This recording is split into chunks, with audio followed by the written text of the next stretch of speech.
take it easy, right? 38 miles.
Is it from Everything Micros?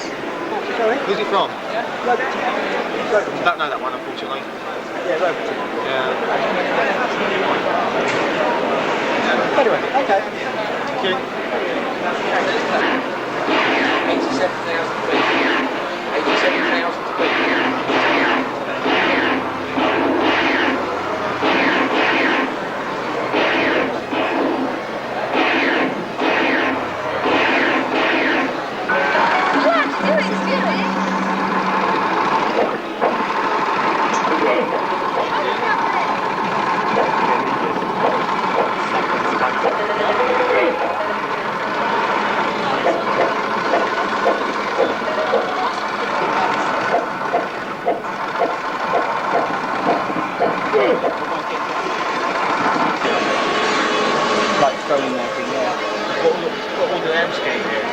Closer to you. That's right, move slowly, yeah. Or move faster, yeah.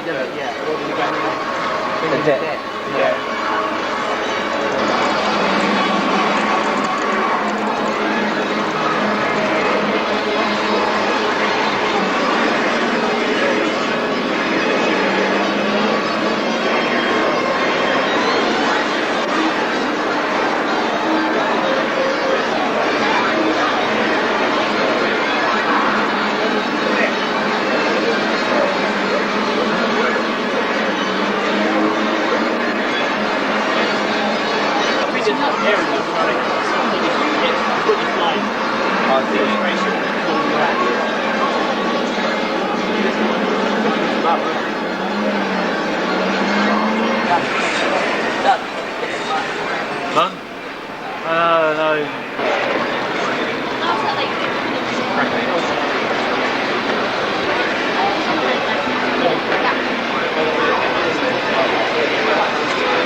I need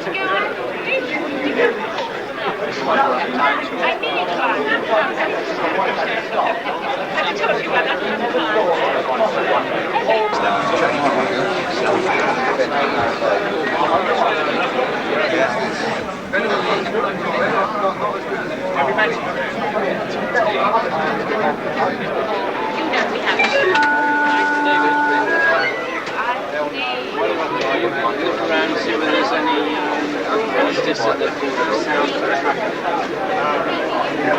At the front? No.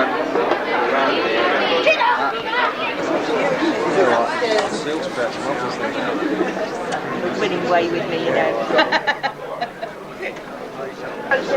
I'll go to the end of the town.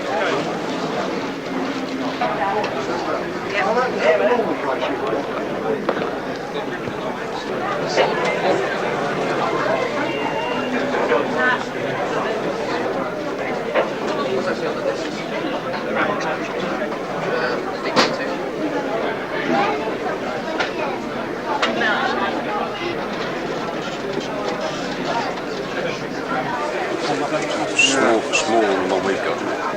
Apart from they're nice enough. Sorry, please. 1995. It is. It's no good to your desktop. This is an example.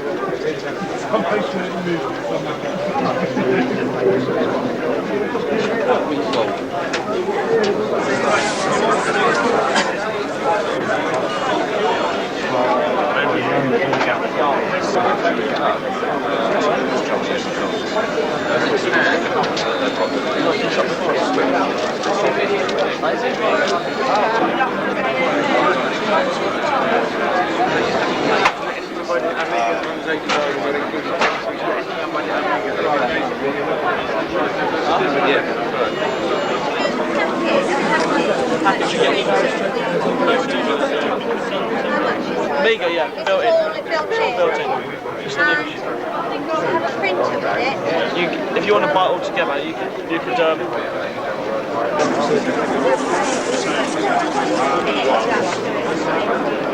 It wasn't for a fact. Yes, you want to get one. We've got everything except for the 500.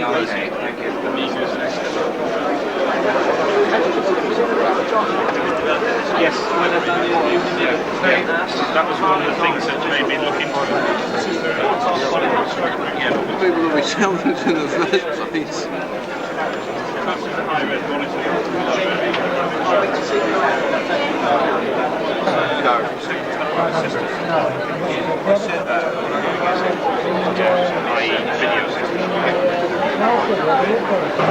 You have 10 different outside views and an all-round cockpit vision.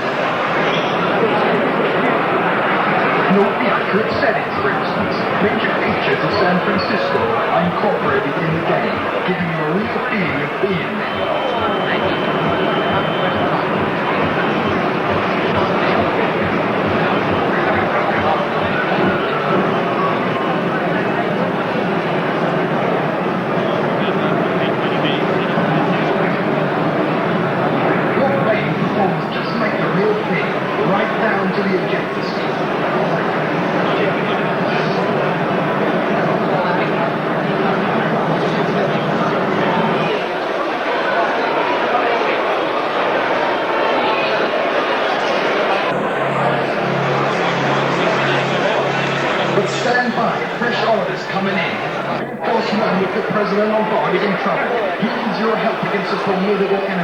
Return to your cockpit and stand by for interception.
3. It's a adventure simulation, suspects, lots of murder, all that sort of thing. The sort of thing you see on the box on a Friday night. You can have it on your Amiga too. Borrowed time, retailing at something like $29.95. I'll knock a tenner off that and do it at $19.95 again. Who's going to take borrowed time for $19.95? £19.95. Save yourself 10 quid and take it home tonight. Anybody want this program anyway? Anybody interested in it? Give me an offer. Shane Newton gave a good stuff in 3-2 the other week, mate. Never mind about that. £5 for that then. Let's move on. What we got now? Any budding surgeons amongst you who wants to learn about operating? Anybody interested in the surgeon? It's an excellent program. You're an operating table. Have you ever wanted to try your hand at being a surgeon? It says. That's a third of the cost price to you in the shops. The surgeon, 15 quid. Any offers? None of you medically inclined. Gizmo's productivity set. Very interesting program this. Gives you a calendar. Gives you £9.95, but we're doing it half that price today. 25 quid this. Any yuckers amongst you, this is the file packs that you want on your Amiga. Excellent program. Gizmo's productivity set.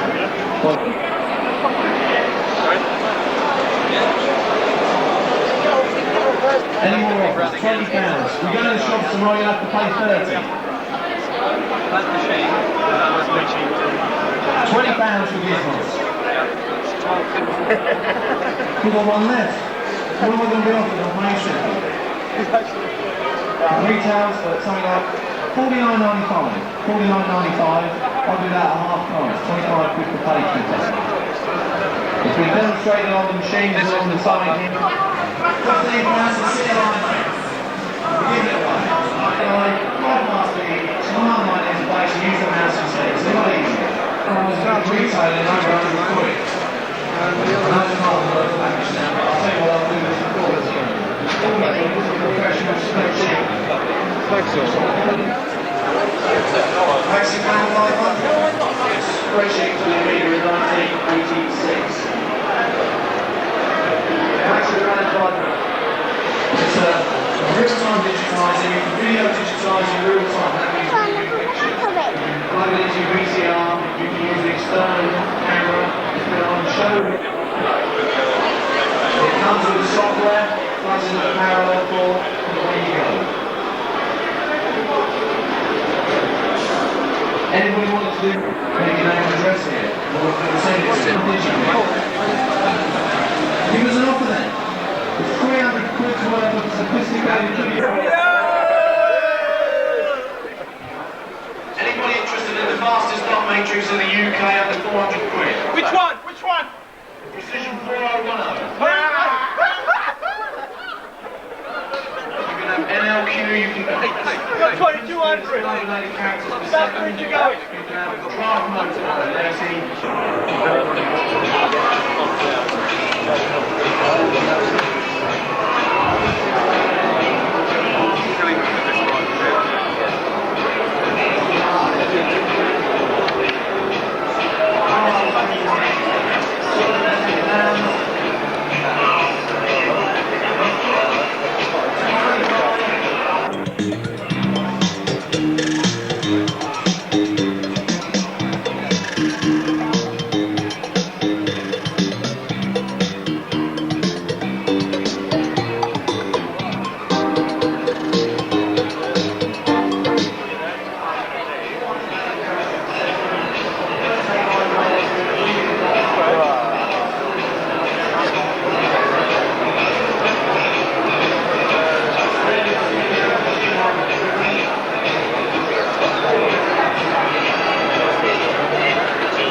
founder of a company called Scientific Communications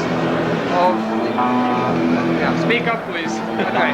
Hello there, my name is Steve Fowler of a company called Scientific Communications.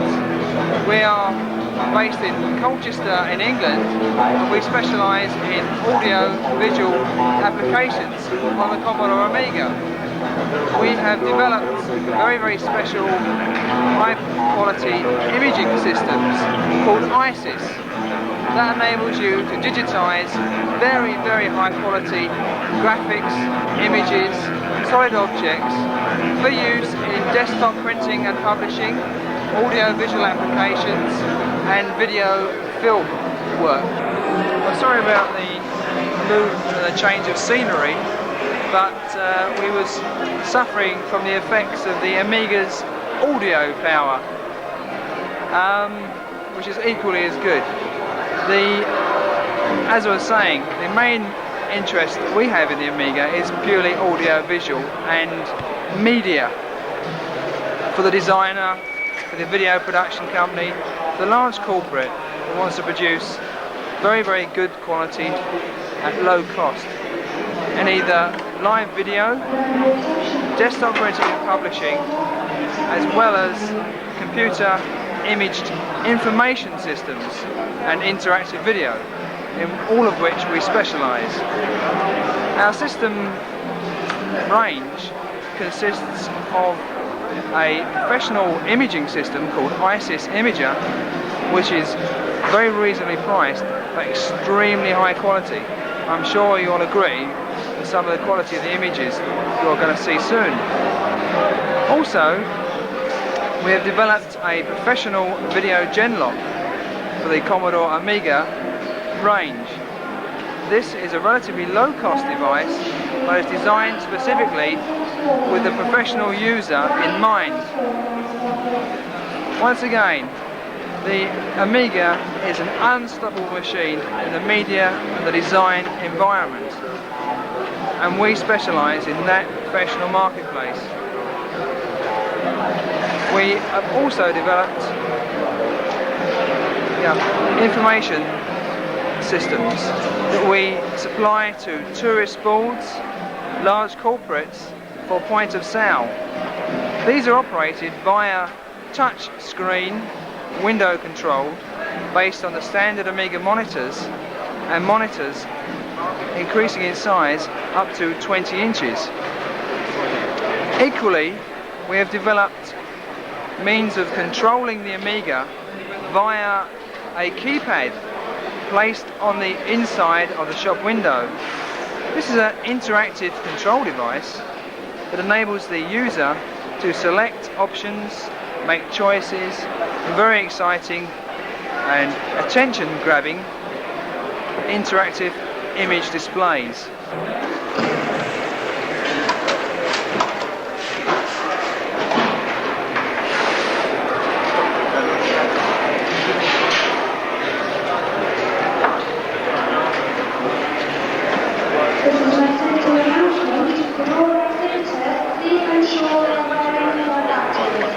This is ISIS.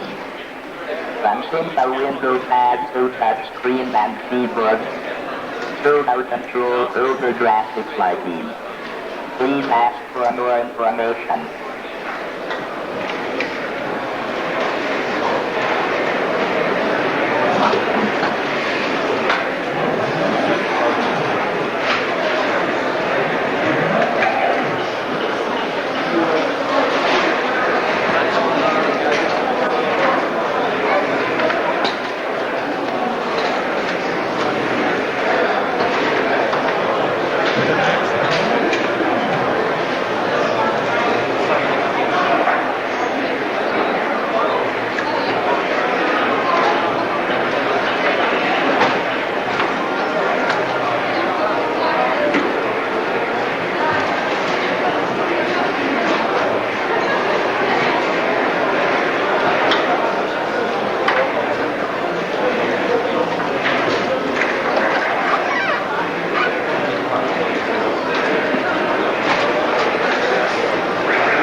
sketch, right?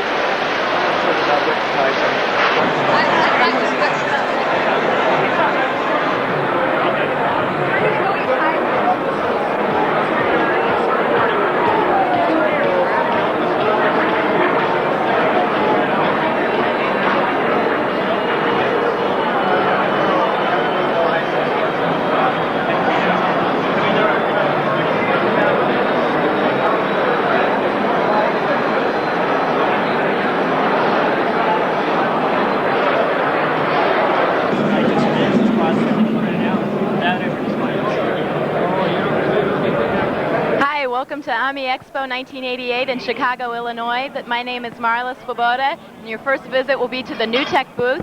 I hope you enjoy your tour.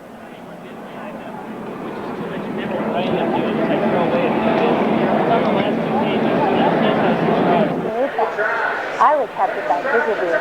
New Tech,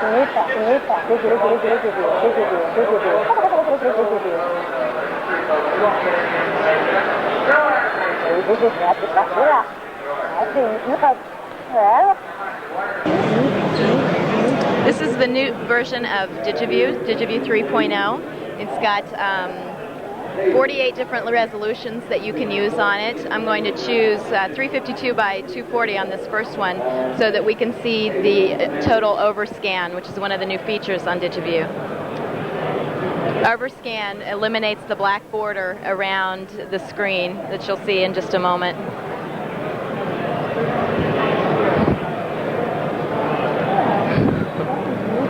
Okay.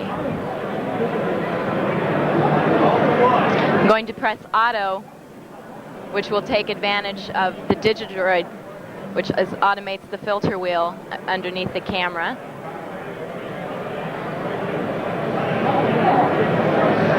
It is now digitizing, taking the red out of the picture. The Digidroid, as you'll see on the next scan, automatically moves the filter wheel. And the other advantage of Digiview 3.0 is a black and white digitizing called line art, which eliminates the 16 grayscales. Digiview 3.0 will be available in PAL and probably be shipping in the next month.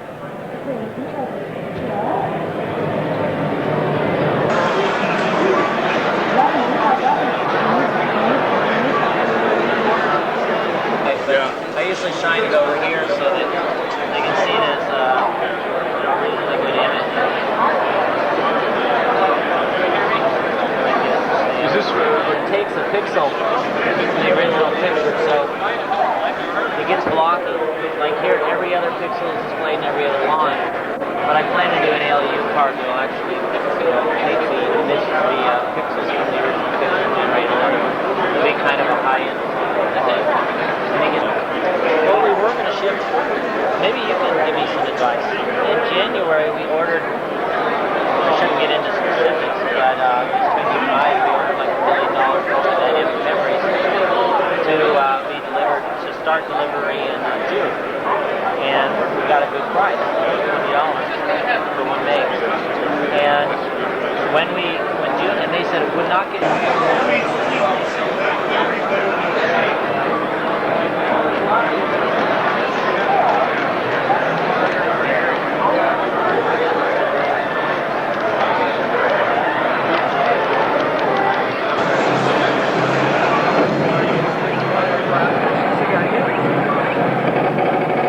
Oh, good job. Yeah, I finally got one of those things. Got one. I like the motion is pretty good. We've got 2 more items to get in order to get past it. Those 2 things there. The change weapons, does that help? Yeah, that might. You should be on the next level pretty soon. Get down there.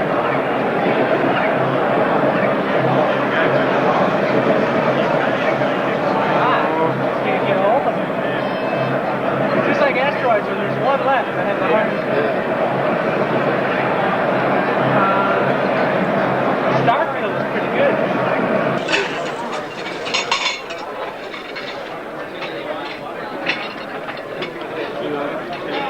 Yeah, I know how to do this.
to everybody in Norway. This is Jay Miner, the founder of Amiga, attending the AmiExpo exhibition. There must be over 100 exhibitors here, and I understand there will be over 10,000 people pass through here by this afternoon. Nice talking to you, and I hope you all have great fun with your Amigas.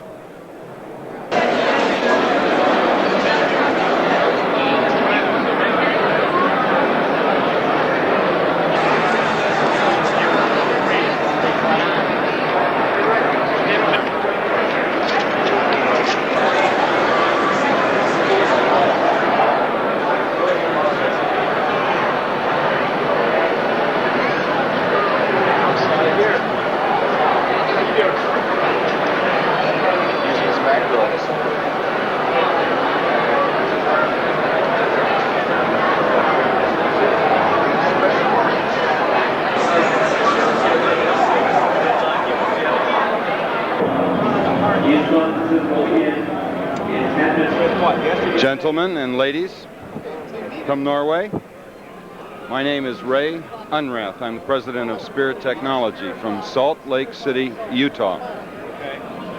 Our primary and basic product line for over a year now has been internal RAM memory expansions for the Amiga 1000 and now the new Amiga 500.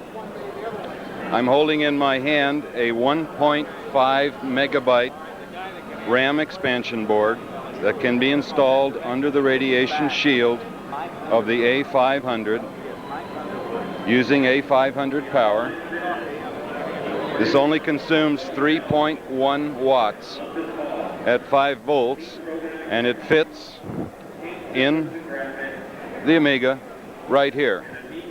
Under this 1.5 megabyte board is our new 2 megabyte board, which utilizes 256 by 4 1 megabit RAM chips.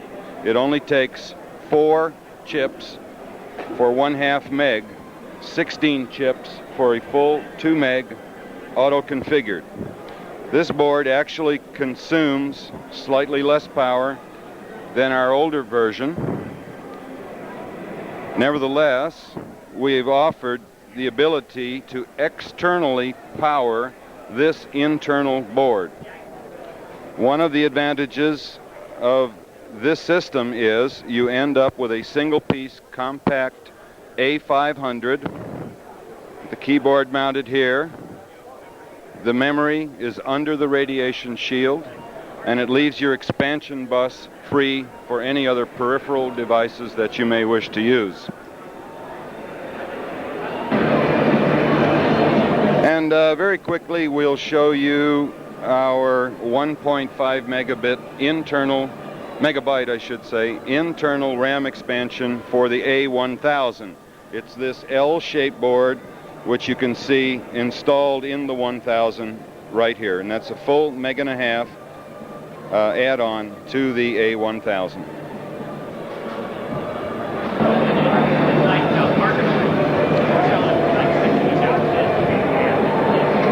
This product is our new hard disk adapter, model HDA506, for the Amiga 500 and the Amiga 1000.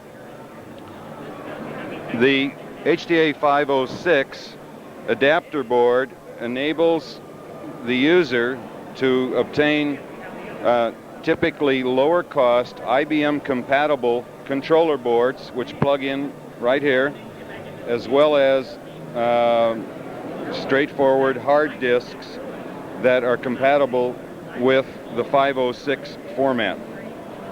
The potential advantages here versus SCSI is that we feel that we are at the highest data transfer rate that is typically feasible with hard disks. We can operate MFM and as well as RLL. We will be shipping this product in 30 to 60 days. The engineering is virtually completed right now, but we do not have the physical case to hold it. The board will plug in to the side of a 500, such as this, and the chassis will sit right here. The adapter is powered by the same power supply that you would use to power the 506 controller card, as well as the hard drive. One of the special features of this adapter is that we will ship it with two 24-pin sockets to enable plug-in ROMs in the near future. These ROMs will allow the user to auto-boot from the hard disk. There is such beta software available right now from Amiga in their 1.3 version, which has not been officially released. It should be released shortly. At that time, we will offer the ROM update option so that you may auto-boot from your hard drive. Hi, I'm Rose Level from Arndale Productions in New York, and I'm at AmiExpo in Chicago. And this is a ProDraw. It's the SumoGraphics tablet for the Amiga. It's very easy to use. You just press on this tip to draw, and this other button here is the other mouse button. So you can press on that to erase, and you can get your menus. So the other nice thing about this tablet is notice how it's following me, my movements, even though I'm not drawing, so that I can see where I am. The other thing I can do with that is I can trace right through this book. Whoops. Because it's got a proximity range of a ½ an inch. It's very accurate.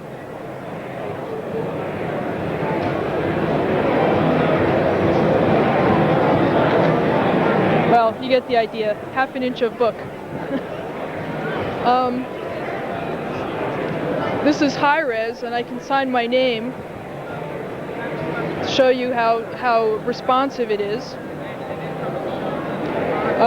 It's high res, and I can go into any other format with one hand. Here's interlace. Oh, wait.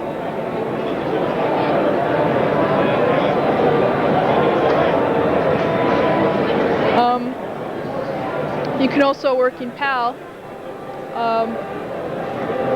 I guess that's it.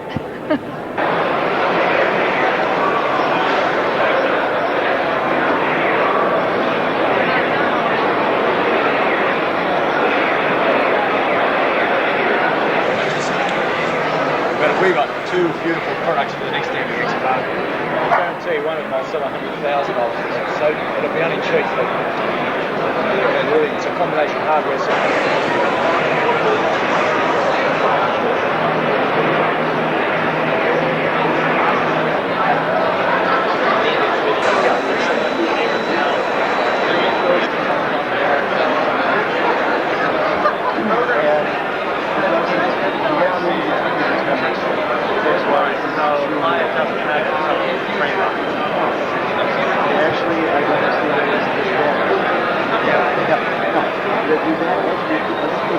The advantage of that is that it's a videotape now.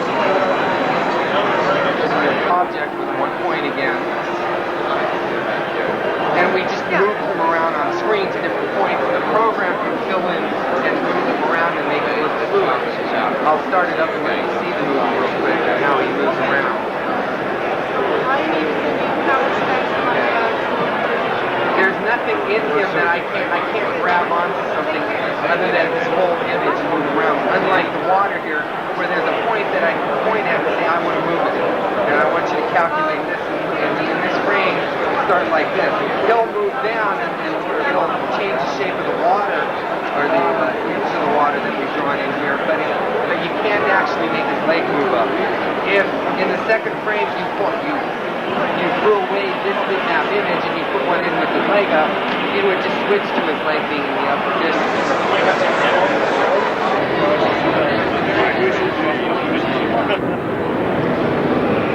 This is the Nariki ImageMaster Genlock, which has been developed in Australia, which we're now showing here in America, and it's available in both PAL and NTSC.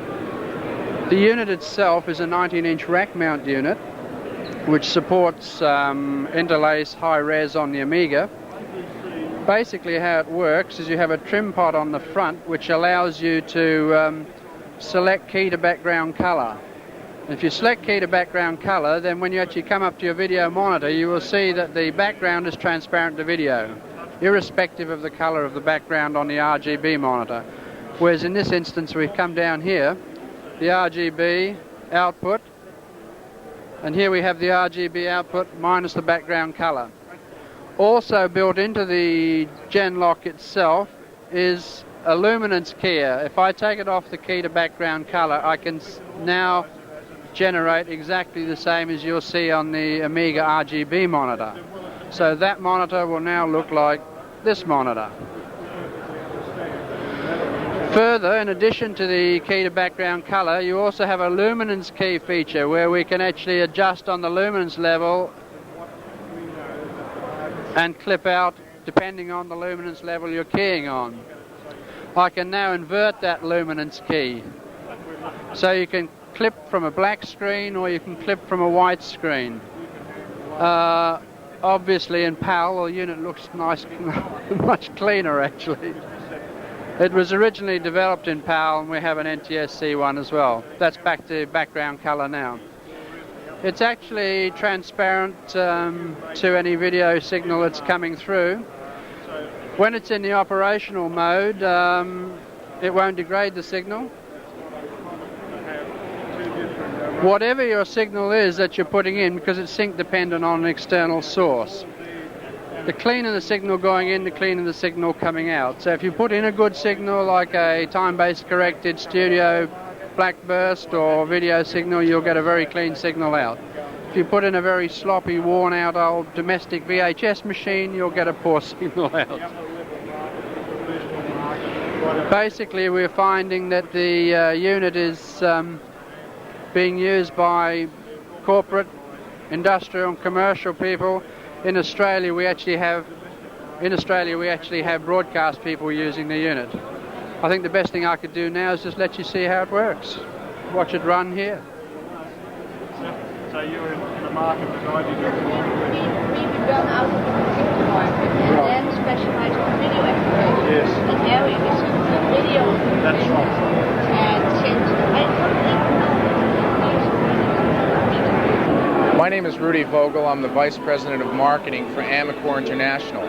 Our office is located in Western Massachusetts, and what we're showing here today at AmiExpo is our capabilities of being an integrator of video equipment, professional grade. What our company does is not only integrate equipment, but also we are designing and developing our own products for increasing the speed and also the resolution of the Amiga. We are also working on software that will be a 3D modeling rendering application along the lines of Wavefront. We're looking for the sophisticated level of product that we will integrate together in a production environment. As you can see here, we have a series of professional grade equipment.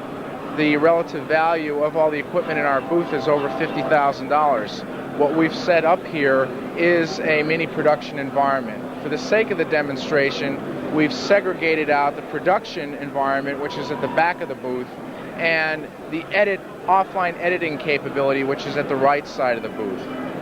Amicore International, as far as its customer base, deals with various cable companies, broadcast studios, production houses, audiovisual departments of Fortune 1000 companies, and also audiovisual departments of universities and colleges. We pride ourselves on being the leader in the high-end world of the Amiga. As you can see, what we've done here is set up an environment for production and graphics and special effects. The left monitor over here shows the output from a videotape.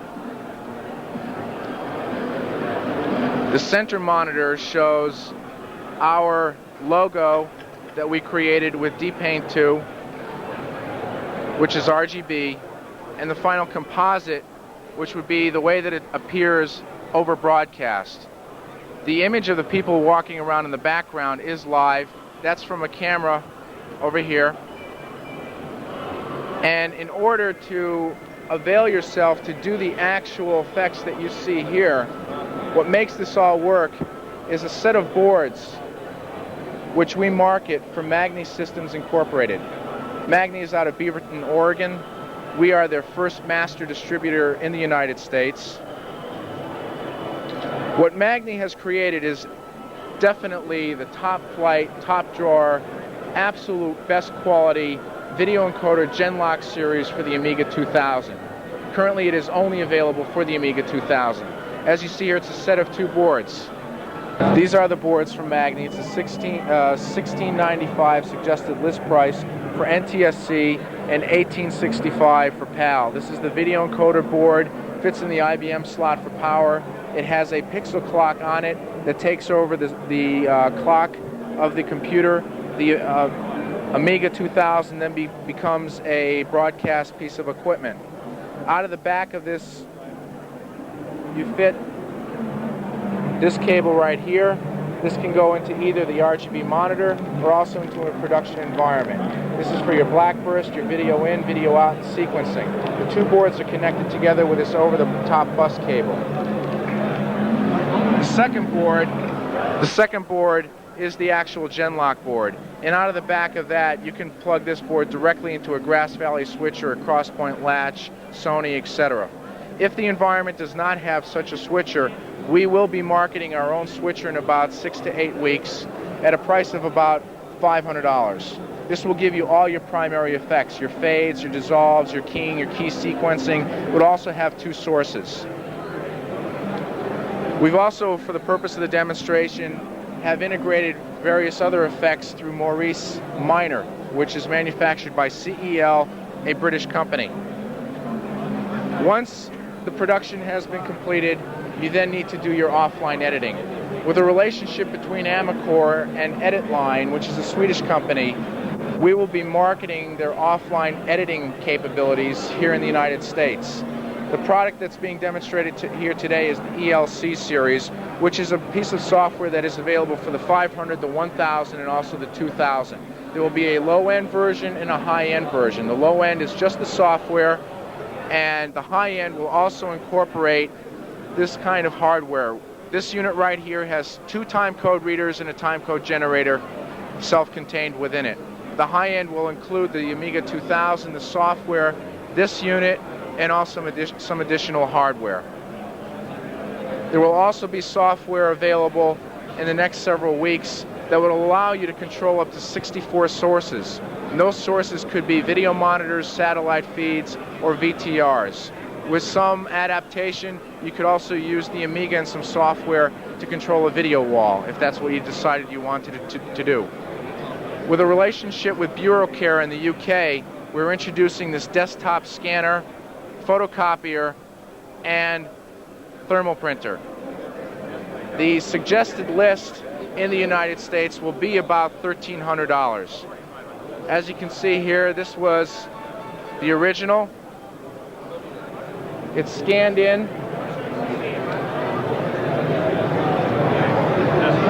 into the Amiga, and then is introduced into the Amiga as an IFF image in high res, 640 by 400. That image can then be printed out on the scanning capability at 200 DPI. And as you can see, that's a phenomenal output. For the price, there's nothing else out there. In conclusion, Amicor International is an innovator in hypermedia technologies, which we define as being the convergence of multimedia into a singular format. The ultimate goal of Amicor International is to integrate high-quality, leading-edge components into what we call an integrated audiovisual graphics work system that will be of professional-grade quality at an affordable price. This should become quite obvious for 6 reasons. First, MIDI in. Second, sync out, also referred to as drum machines. Third, 3 jumper selectable MIDI outs and or throughs. Fourth, LED lights that transmit and receive busy signals on the MIDI bus. Fifth, RS-232 to MIDI pass-through. And sixth, a helpful utilities disk. In addition to all these features, the MIDI 1 is available as an internal version for 2.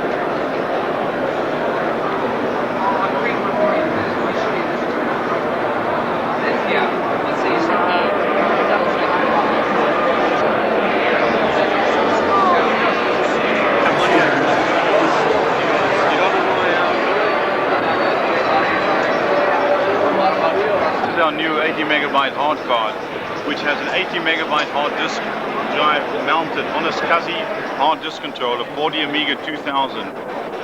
The hard disk has a 19 millisecond average access time and a built-in 64 kbyte read-ahead cache. According to the review in the August issue of Amiga Century magazine, we have the highest performance SCSI controller drive combination for the A2000 at the moment. It is available in Europe through various distributors.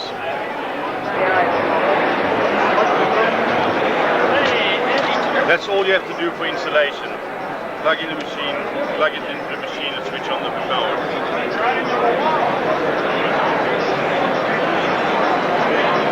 Today, zoom up's my name, here's the score, that's the end of all my rapping, because there ain't no more. Now. Alright. My name is Zuma, I'm here to say, Discovery Software, take it away. That's a wrap. Alright. Get that.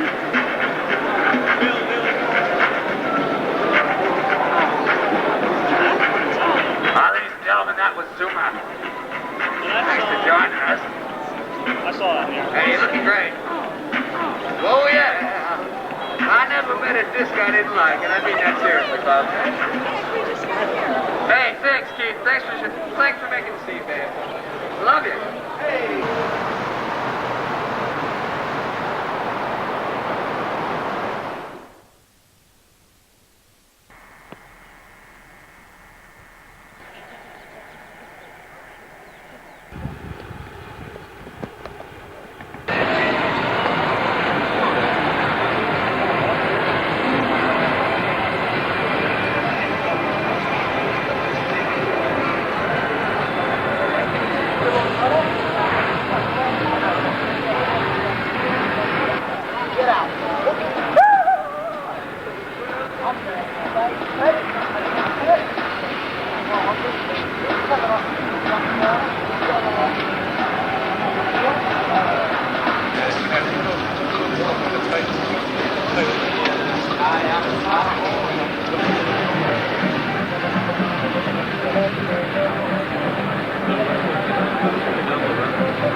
Vær så god, kom igjen. Send meg mer penger. Gutteren, jeg vinner. Det er Las Vegas, skjønner du. Hei, skal du være med? Nei. Skal du hilse til mor? Ikke.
Så er det også med musikk, alle demonene har musikk, ja.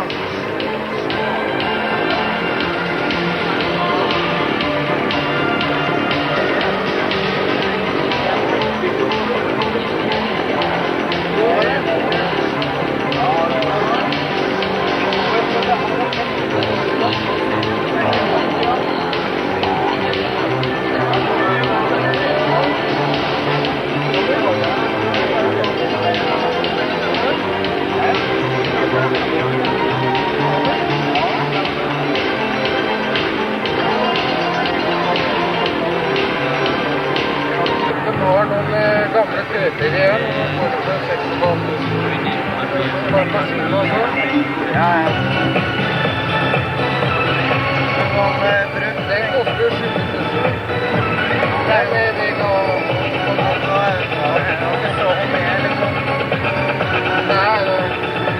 da har fått litt brukt opp ting og sånn. Og 3 000 for eksempel. England så driver jeg det. England så driver jeg det. Du skjønner hvordan det blir. Men så er det bare å ta telefonbevisning.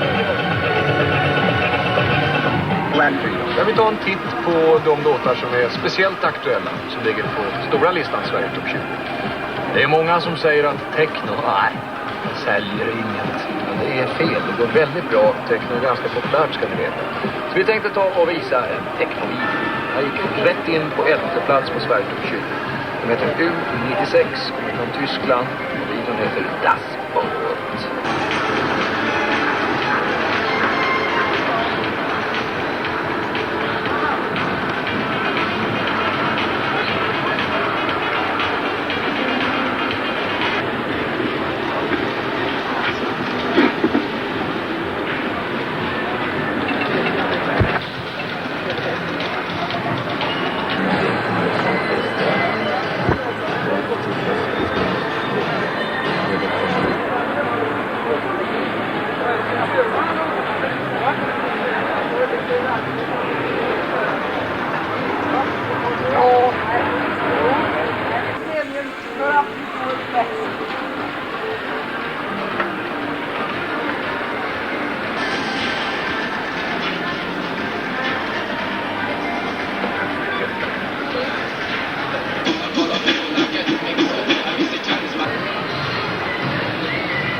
Han driver og søker etter nå. Filming på det. Nå har oversikt om alle sammen. Det var ikke dårlig. Ja, det var fin. Hva er dette for noe, folkens? Det er Cindy. Det er Cindy, ja. Cindy. Er det du har for noe foran der, da? Og så han ser hva som er i... Åja. Det er det. Ja. Det er skikkelig.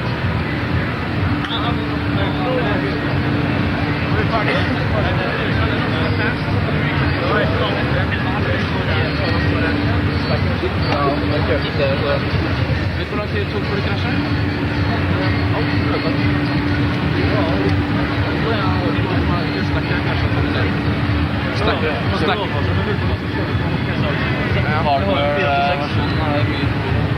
Ja, det merker jeg. Stakker og styrker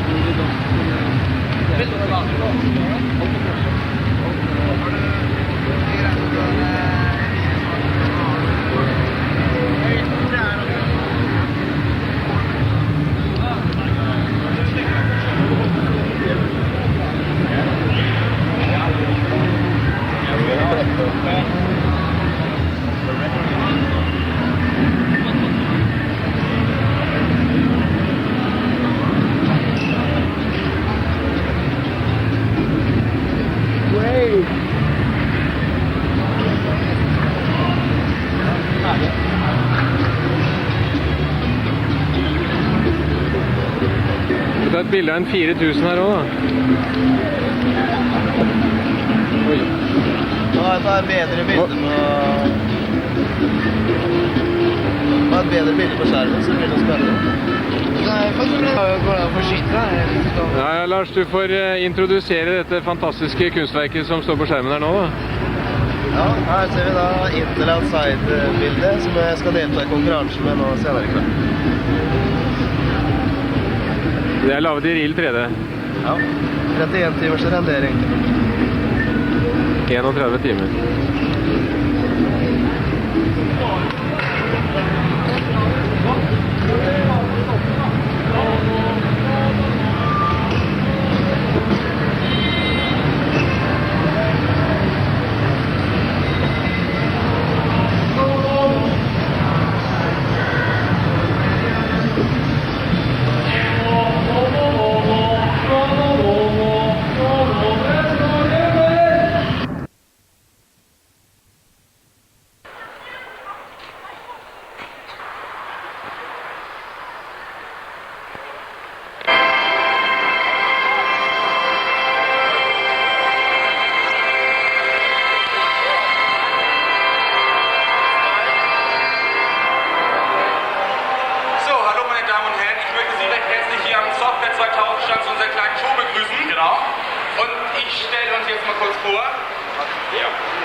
Wer ist das? Handy?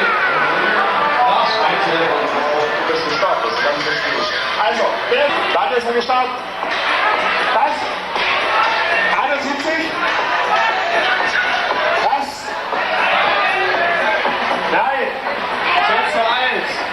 Also, 70, genau von der, du hast sie. Aber jetzt mehr, nee, Aufstand. So, einmal. So, jetzt.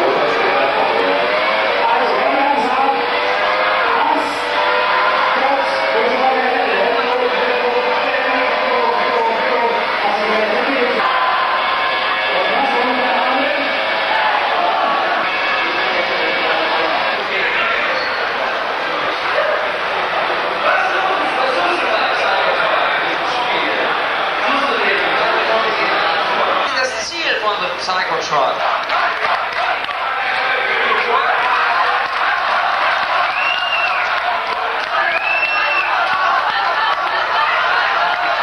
Das ist am besten, wenn du was fängst, halt es lange hoch. Oder ein General der Volksarmee. Das erste, einen russischen Spion, ist...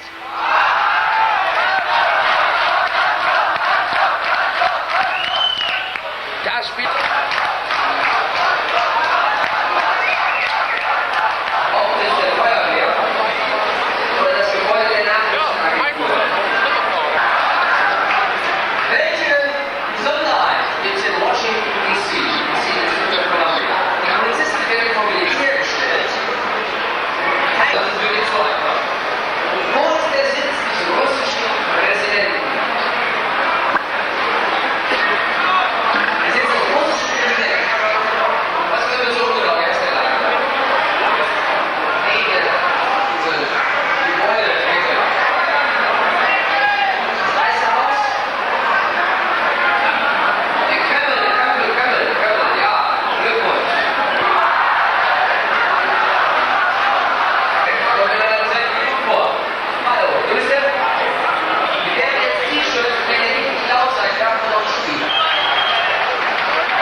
eingestellt wird, dann ab 16 mit Audio.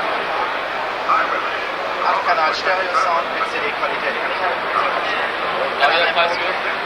Bitte? Wer der Preis für? Für diesen Zusatzchip, der liegt um die 90, 100 Mark. Aber den hat man damals nicht. Der ist ganz billig. Das ist nur eine kleine Zusatz. Der ist damals nicht auf die Platine gemacht worden. weil der damals zu der Zeit, als sie fertig geworden ist, relativ teuer war. Es wird wahrscheinlich bald eine Platin-Version rauskommen, wo der dann standardmäßig drauf ist. Es war eine reine Kostenfrage. Kann also auch nicht.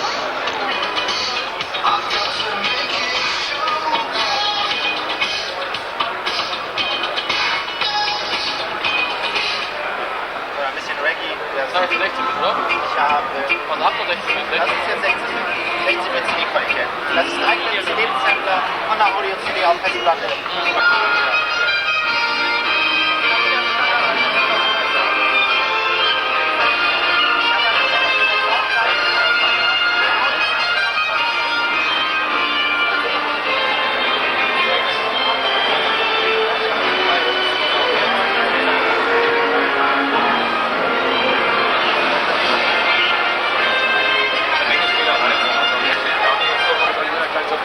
Hier läuft. Das ist und Action für die Festplatte. Also das Ding kann standardmäßig PC-Disketten lesen und schreiben, als wäre es seine eigene. Ja. Bitte? Ja, das ist auch ein Diskettenlaufwerk dabei. Bitte was? Das sehe ich nicht.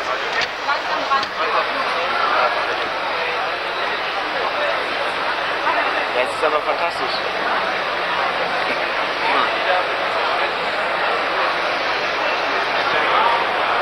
Auch von zu Hause hin. Ah ja.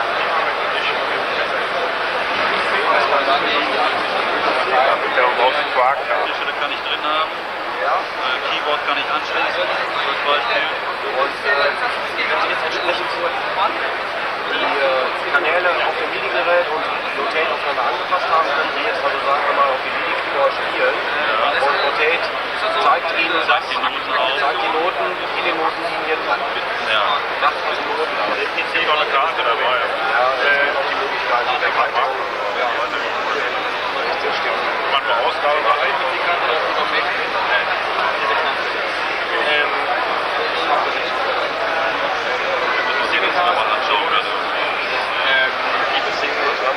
leider nicht neulich. Das ist schon der A-Kanal-Einheit. Mit aller S3-Karte. Was haben Sie da noch? Haben Sie da nur Hauptbahnhof? Ja. Da gibt es ja so eine Kugel zum Beispiel immer. Das ist ein Fenster.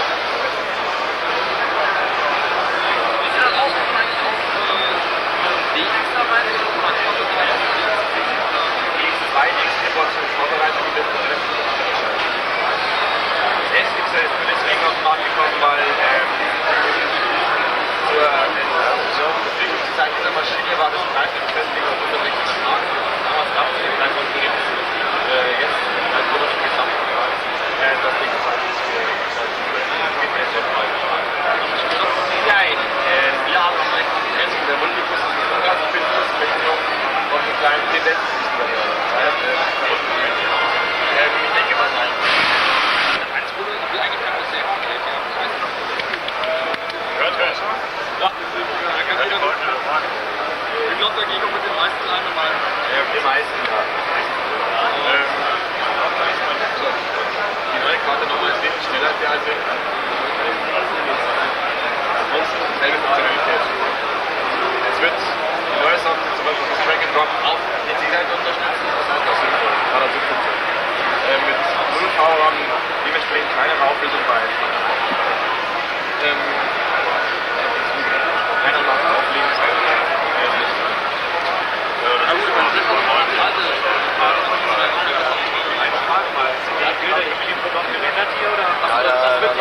PC-Karte die extra. Die braucht eine Raytracer berechnet worden, nicht mit dem, was ich hier bezahlt habe. Im Augenblick verwendet sich die Abteile von. Ja. Die neue Karte ist auf jeden Fall auf anderen Systemen.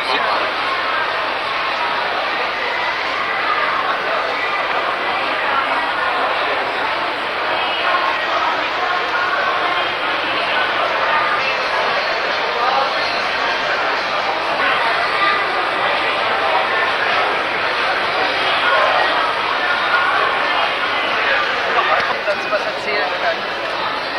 Ja.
So this is in low resolution, did you say? Not high resolution. This is high resolution. Yeah. Full video. Okay.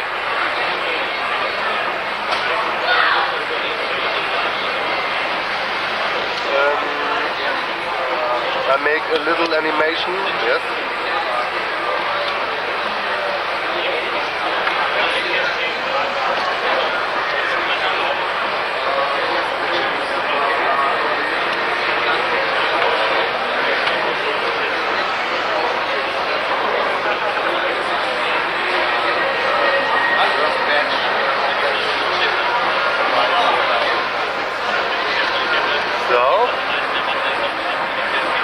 Das ist eine Keyframe? Das ist eine Keyframe. Now I move the object in the final position. Yeah. Maybe like here. Rotate it, banking like a plane. Create a keyframe. This keyframe is now spline based. Yes.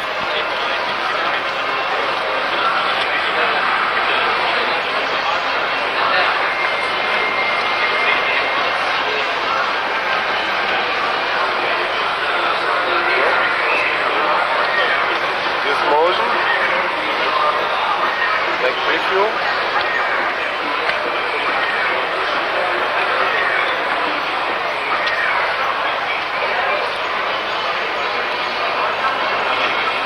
It's calculated also in wireframe. It's calculated now wireframes, and if he is finished, I can show it in real time.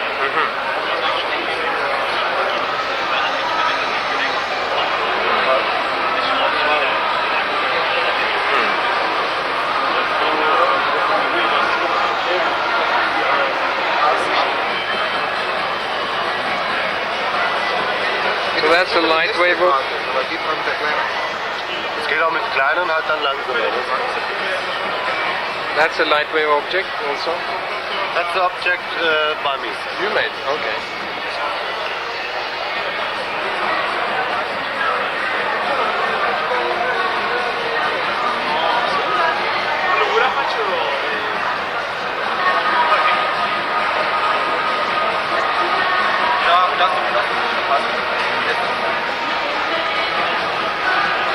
Did you put those flashes on manually?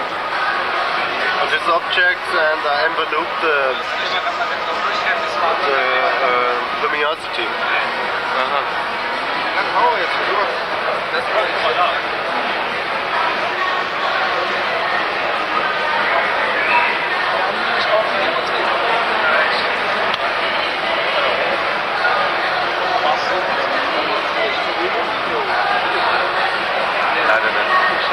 Nur digital.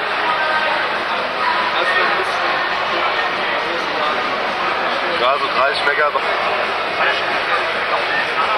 There's something like this in Imagine also, but it doesn't look as good, I think.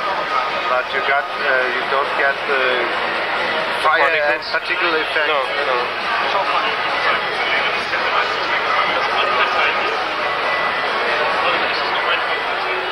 Is that an add-on? You have to buy that particle thing, or is it built into? In this version, not, but in the next version, the 4.0, we think so. Particle animation, but you can get modules in the moment. Yeah. See? Yeah. Oh yeah, that's because of the. It's a circular. So this is the sphere. thing I have modeled. The sphere. The sphere. Yeah.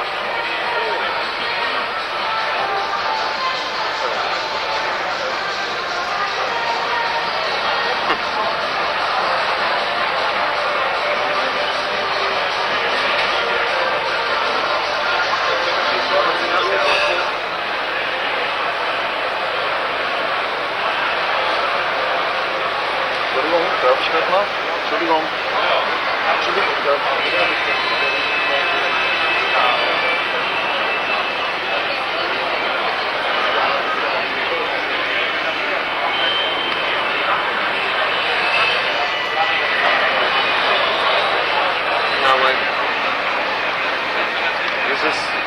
text editor scrolling very fast because it's using the blitter routines of the kite. So this is 64-bit? Sorry? It's 64-bit? Yeah, the graphics engine is 64-bit and the memory is also 64-bit wide. The good thing it is trackable screens as you have it on the original Amiga displays. The resolutions are integrated into the system just or via a monitor file. So you have original resolutions which you can select.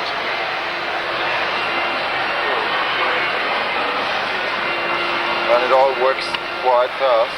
Could you show me how you scroll the picture when you came? Oh yeah, of course. No, I can switch back to it. Which is taken. I hope I can switch back to it. No, I'm sorry. It is. I will have to load it once again. This sweater. Wait, I'll do the following. You can record. You see, it is loaded, and I just say redisplay. And switch to graphics display, and it is reloaded. The picture's really rolling in my camera. I don't know what that is. Yeah, okay. You know the frequency? I do not know what this is. This is 1150 by 900 pixel in 66 Hertz. Okay. So again, if you have it on the camera right now, redisplay. And the picture is completely, and this is 3000 by 2000. Okay, and do you know the frequency on that picture? Because that's different. Yeah, it might be 55 or something like that. I do not know. It's just one moment, of course, I know. It is 1280 by 1024, and this mode is right now 54 Hertz. Okay. But we will have later a monitor tool where you can define different monitors and different resolutions. These are just some standard resolutions which we have. It's a prototype and beta version which we are showing here. But can this also be give you video resolution, so you could actually make animations in that? Yes, it can, probably. It can give resolutions of 640 by 400 or things like that, but not the true PAL resolutions. And we have not planned right now to implement any PAL output. But we have a shared memory buffer, so-called, which is a kind of multimedia buffer and can be used for video expansions or whatever you like. Okay. Here's the other picture in the background. That's amazing. Is that a full 24-bit picture, or is it? No, that's all 8. It's 256-bit colors.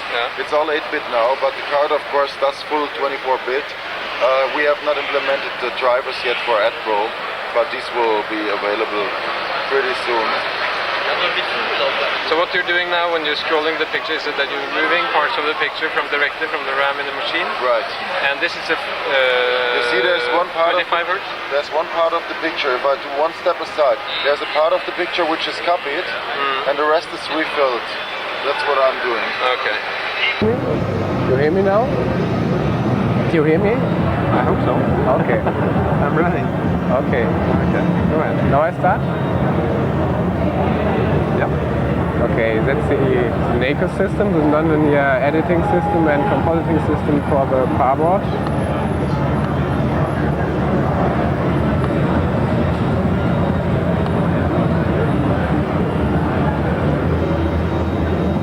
Okay, here you see the main editor window, the edit suite of the NACO system. In the lower line, all resolution images are shown as stamps. Those are the single frames of the recording? No, they're just 179, 187. Yes, I can go You can change that close to the image that I see each image in a row. And I can zoom to get an overview of my project. I can zoom back to see the whole project at one time. And then I can say, okay, I want to go to that part of my sequence, or to that part, or to that part, to that's the main difference in comparison with linear editing, that I go right to frame with frame number, with a special frame number. Here on the right monitor we see the output of the cardboard. In that case it is a combination of computer graphic and real video. And real video, you see the guy in the front. It consists of 3 layers. The first layer contains the small wheels, the back layer contains the big wheels, and the guys in the middle. And if we want to see how we can create such thing, we see 6 sequences. That is the edit suite of the NACOS system, and we have the frame divided into fields: persist odd, persist even frame, the alpha channel for the 2 frames, the foreground animation, even and odd, and the background animation. And here you have the composer. The composer combines all images that are in the range of that operator. That is the length of the operator, and it combines all frames, all sequences to one result image. I open now the operator editor. That is the operator editor, and I see 3 kinds of icons. That are the source sequences, that and that too.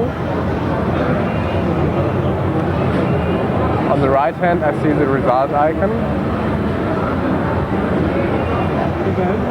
And now I have the possibility to choose one of the predefined basic operators. The basic operators are based on at.Pro, and at.Pro is running in the back. I can choose one of these operators, maybe the operator crop, and place it anywhere on the desktop. Now, if I inserted a basic operator, I have to fix the connections. I say connect, and connect its entry with one of the possible outputs. Maybe in that case with that one. Now the connection is fixed.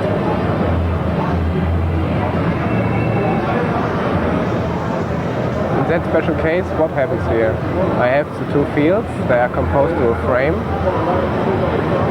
I have the persist, odd and even, composed to a frame, and it will be scaled that it better fits in my computer graphic. The same is done with the alpha channel. It is composed to a frame, scaled, it is turned negative, and then with that composer it is composed to the result image. The background and the guitar player is taken and composed with the alpha channel. After that, you have to take that image and that image, the foreground animation, compose it to a frame, and lay it with that composer in front of the predefined, of the pre-composed image. Then that image is put to the result, and you're ready. You have the possibility to fix for every basic operator the parameters of this operator. That is an example for the composer's runs range. You can set the X offset, you can set the Y offset, the percentage of mixing percentage, or a color range that shall be cutted out. The other possibility is to say I want to animate a parameter.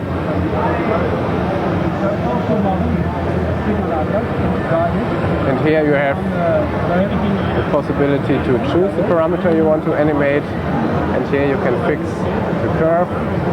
You can set I want to have a B-spline, and that is a timeline, that is the value line, and if the operator lasts 1 second, then that are the values that will be taken in that second, in that case from percentage of mixing.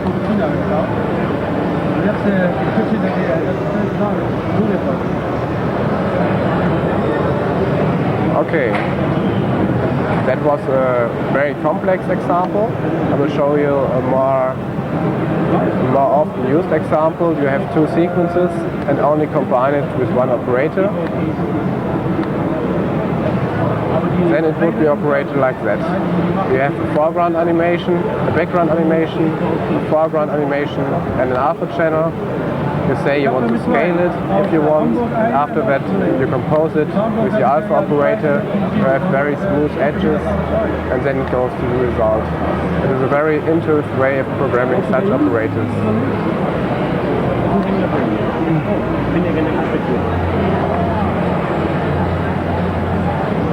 Here in that case I have a simple fade from one sequence to the other, and now when I fix the operator I have two possibilities. I can say test, and now the operator would be tested in that window, and what will happen, the script will invoke at.I, and at.I will use the scale operator to scale the image. Then it would take the second image and make a composition. So the basic operators you have are mainly ARIX scripts that use the at.I that was running in the back. Then the script would take the pictures, each single frame of the part, yes, and put it into at.I, yes, and do whatever the RX script is telling it to do, and then the result will then be output back in JPEG form back to the part. Yes, exactly. Okay, well, that's what it works. Shall I say it again? No, that's okay. That's okay. Okay, my name is Hans-Dieter Schneider. I'm from the company Loon, and we implemented the NACO system. And we're not only a computer software company, we are a computer graphic and computer animation company too. And we implemented the software because we also needed the software too. There wasn't a linear editing system on the Amiga. And so we thought we had to implement it for ourselves. We had two informaticas, two computer scientists, and three graphic designers, and that was the reason why we had to implement it in such an intuitive way, because we can't say our graphic designers said they had to use very complex software. We had to implement it in such a way that they understand quite easy how to work with that software. Okay, thank you.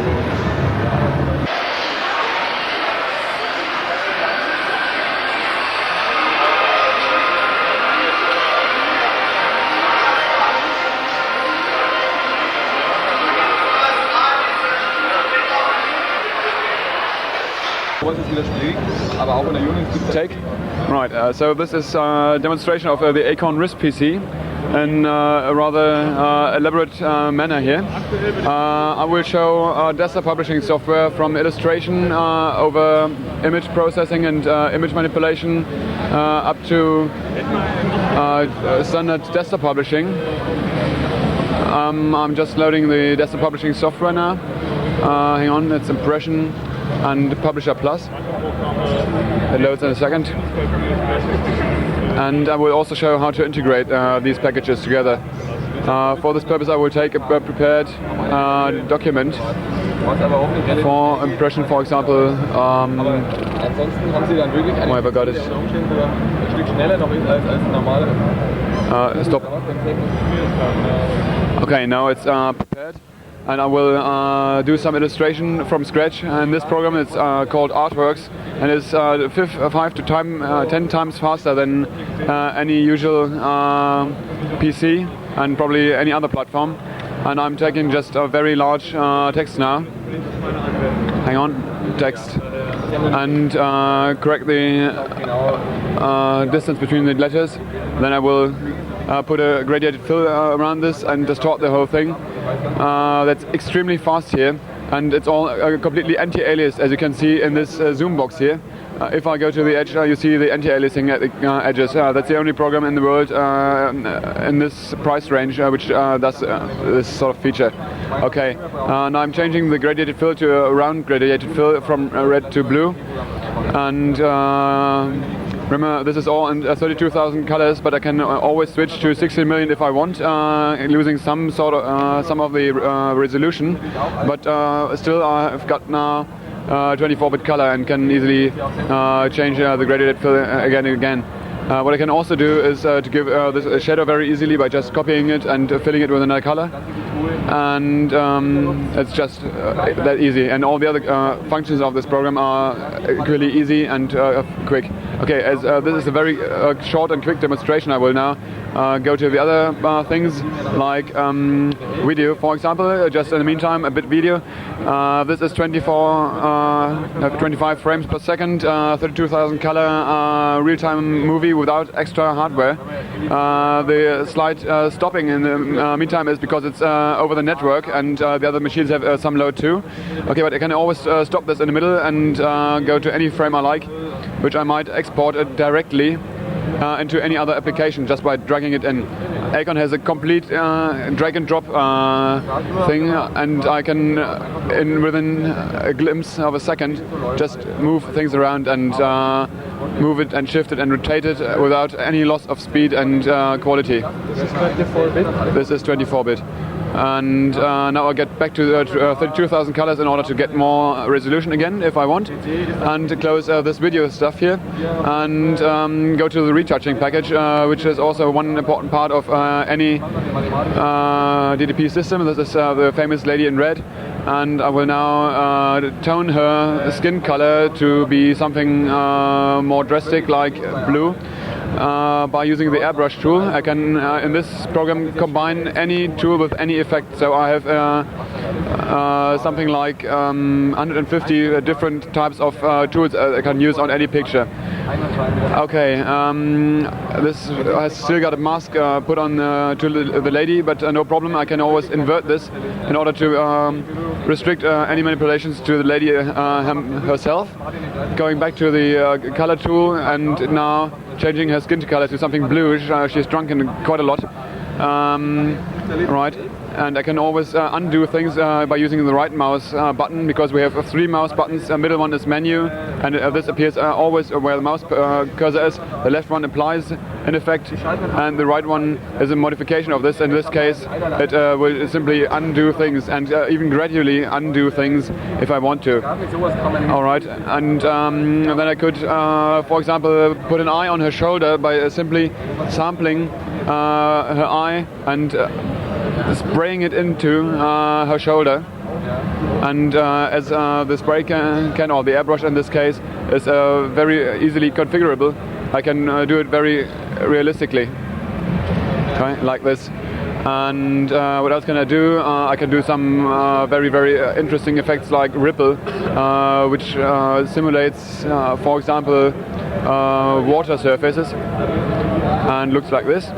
And it's incredibly fast, obviously, but I will no longer go into very much detail, because this is again still a short demonstration, but I will again demonstrate the exchange of data between programs.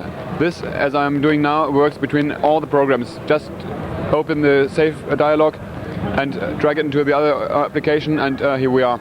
Now the lady in red will appear in my illustration program, just as I've done now, and I can still move it extremely fast around. This is still a 24-bit picture. And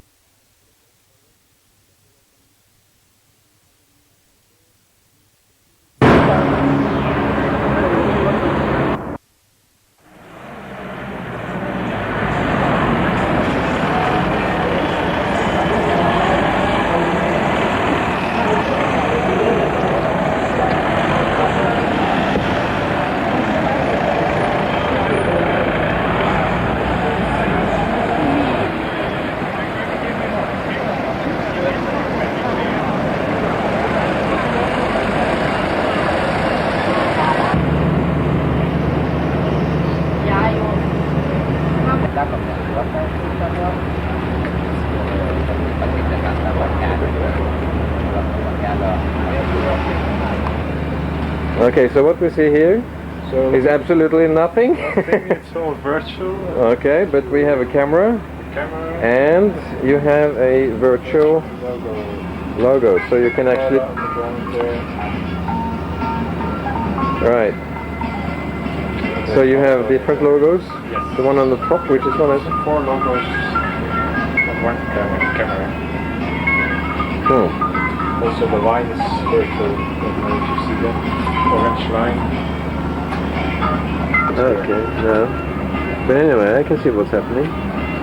So that's a live audience, and it's a live stadium actually.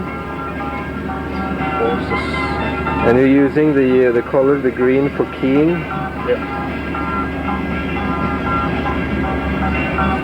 That's incredible.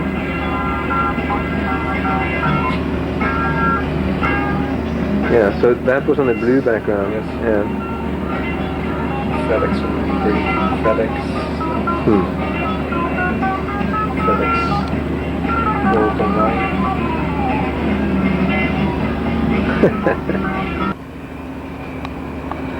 Og her er han altså et logo som ligger bak, som er klikket på, som ligger på bakveggen der. Og så får du opp da bestillingen eventuelt på, dette er da når du kjører streaming-video på webben. Og da kan du altså klikke på logoer og bestille ting, cola for eksempel, der klikker den vel. Og dermed så kommer de på døra til deg med cola og pizza.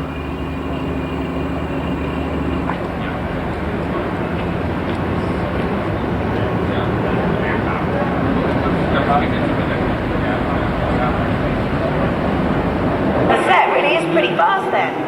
Now that is something that could be rather time consuming on a standard 3D system. And there's no need to rebalance cameras either. So how does DigiWall-VX really work? Well, camera movement is measured by a sensor, which then talks to the background processor. Unlike other virtual studio systems, DigiWall-VX includes a vision mixer with a set key layer, chroma keyer, 3D DVE, and a still store. This obviously makes control, setup, and maintenance much easier. So what's the difference between a virtual studio and a straightforward chroma key? Well, if you move the camera now, the background stays the same. But I don't. Totally unconvincing. So with a straightforward chroma key, remember you can't move the camera. Now have a look at this. This little clip shows you all about alpha channels. See here I'm walking behind and in front of the car. We assigned the alpha channel to the other key layer, and now we just mix back and forth on the T-bar.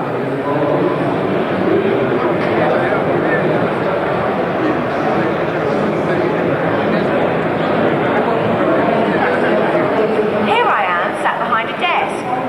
The desk is a key that is masking my legs from view.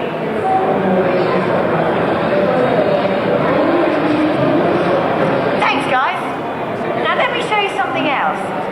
Run the VT, please. Thank you. We can view live video in a DVE tile such as this. But what? See how the DVE is locked to the background, just like me. So the camera can move about as much as it likes. So we have the playback mode. Now the reason I'm setting it to loop playback mode is that now when I start this,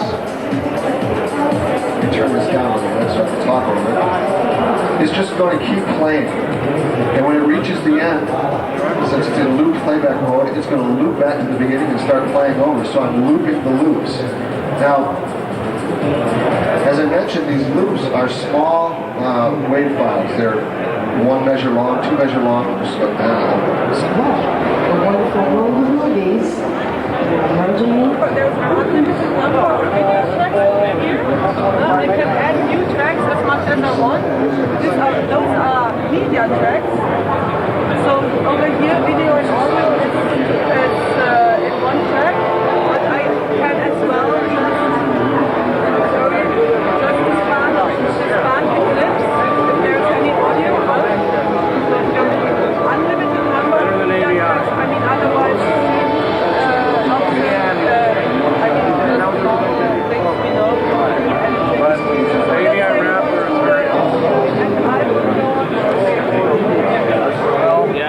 Hey, Ruth.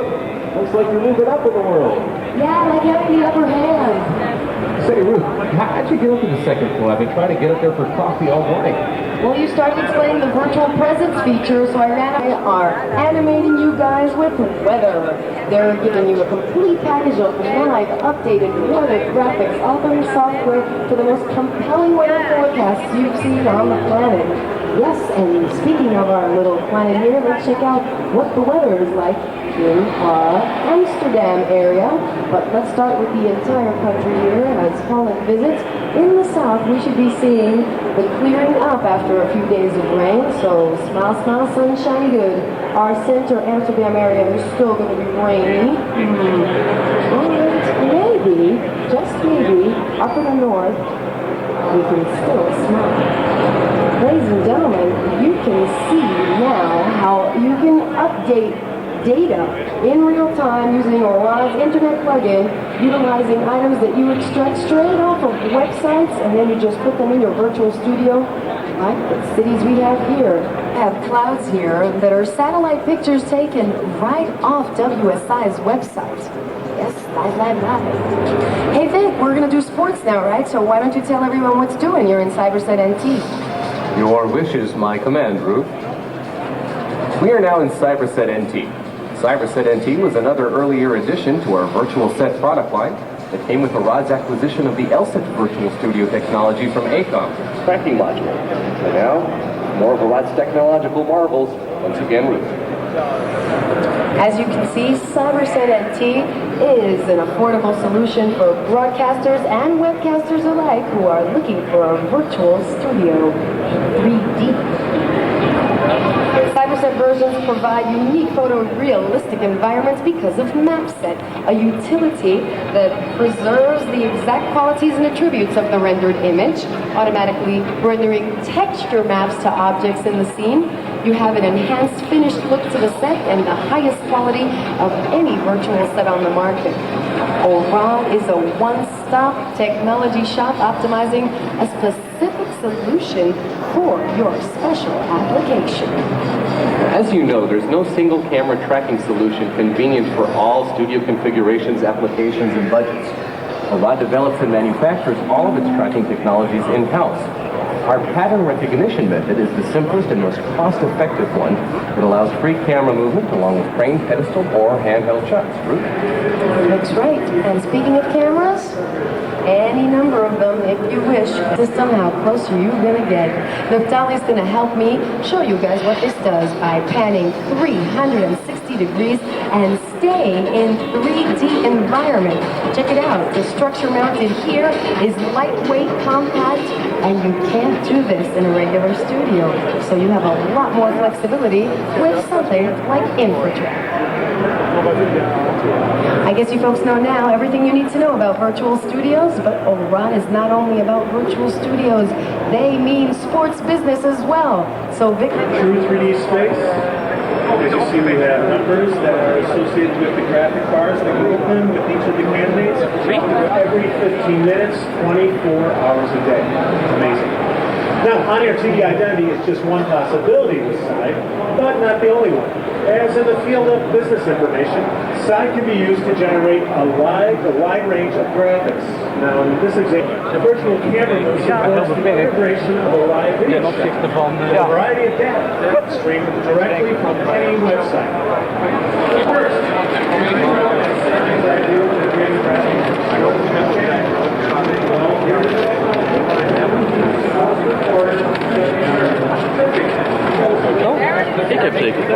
Okay, so what you're saying is that, well... What you're saying is that this holds how much? This is half a terabyte. Half a terabyte. It's 500 DVD RAM? 500 gigabytes of DVD RAM. Right. So basically what you see here is also the positioning points for the laser. These 50 discs are so close together that in a robust scenario where you really have to depend on this stuff, is that it positions the laser continuously, so the picker always knows where it is. Here you see an ID button, which anywhere I put it into the fuel box will identify this magazine and will know where it is. So I can lock it so they won't fall out. Just put it back in, and it's aligning it.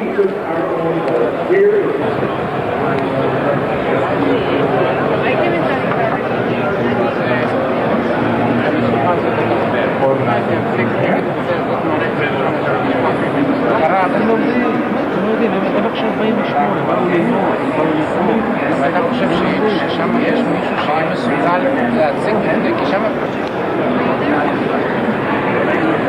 right here is you.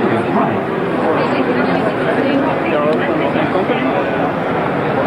It's a photo.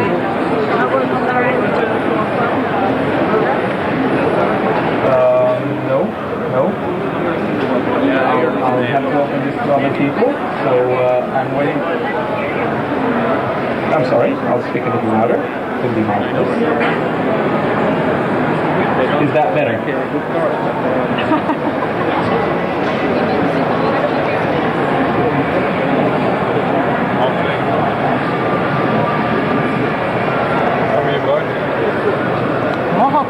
Perfekt, ja?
Idée est la suivante, c'est d'avoir simplement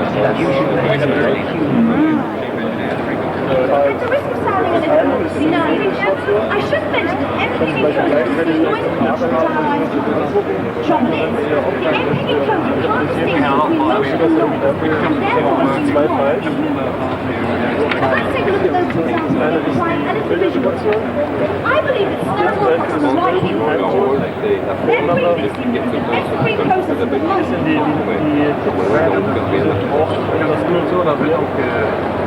This order for an MPEG encoder distributor. It says this is included. Yes, they are produced. Some sort of pre-processors, they have their place, of course. But we want a solution that's going to deliver a result that looks good and saves bandwidth, even in exceptional circumstances. Stella Wilcox have a team solely dedicated to pre-processing. They sell more pre-processors than anyone else, and have been making pre-processors longer than anyone else.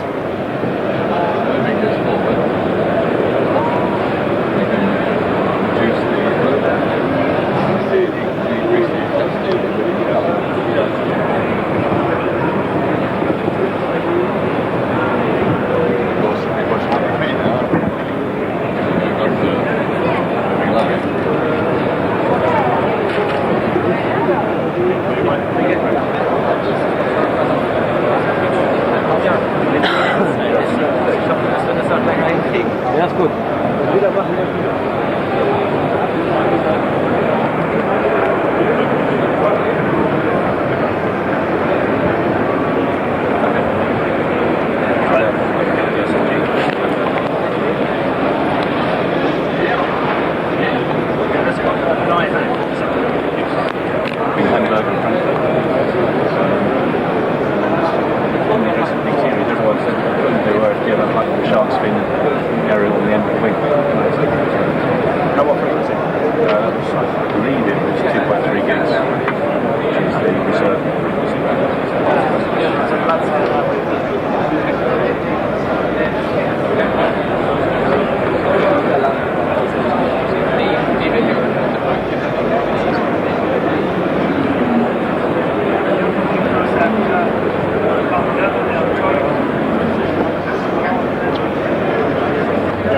Density where you've got something that's translucent moving against something that's staying still.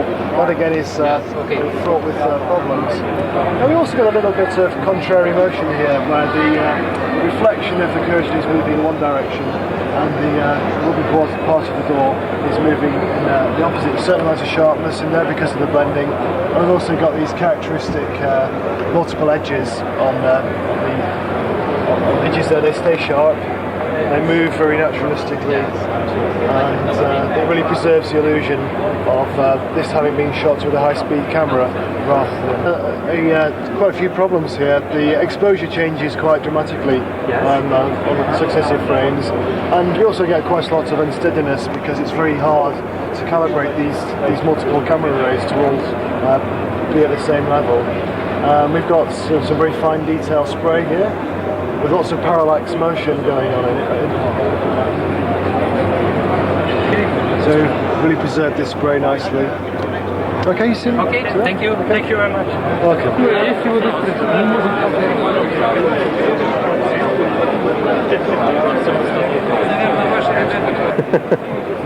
The happy group from there.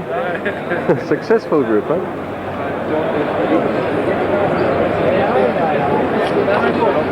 Snubbarn bak. Ja, gärna. Interesting.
Partners that NTL is using, which is Allowed.com. The reason why I wanted to show you this is Allowed.com has an actual website out also.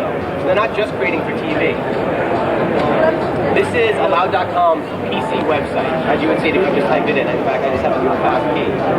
As you can see, it looks really good on TV because of our patented IQ technology. The fonts are crisp, they're green, they're bold, you can see what you're doing. But there is a lot of information.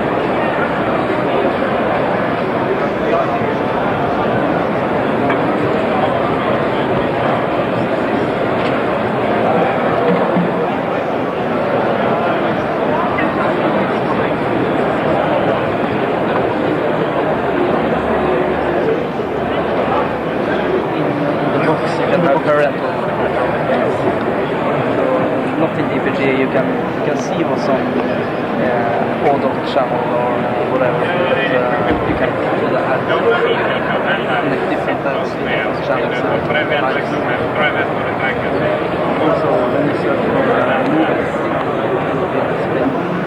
Okay, so this is archive restoration, and this is the original.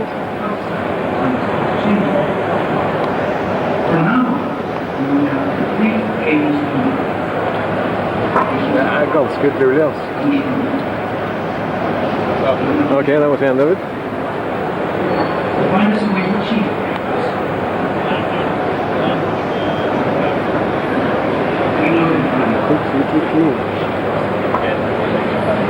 This is a very, very deep scratch. Yeah, this one. For this service, we do it, not do it cheaply. Well, it could be you, make lots of money.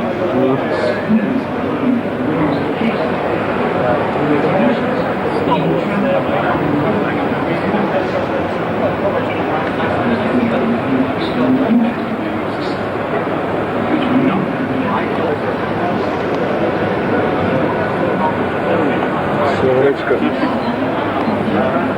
So what's this? Motion? No, this is well, right.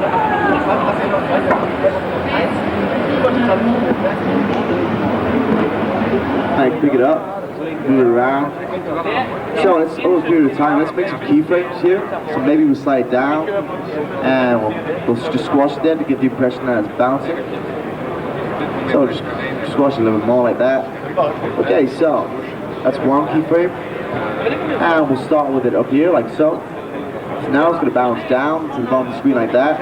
And I think we'll have it bounce back up. To give the impression that it's getting bigger. And we'll add another keyframe here. As it moves back down. So maybe we'll have that one like that. And at the end of the keyframe in here, we'll actually move it. And we'll expand that so it goes off the screen.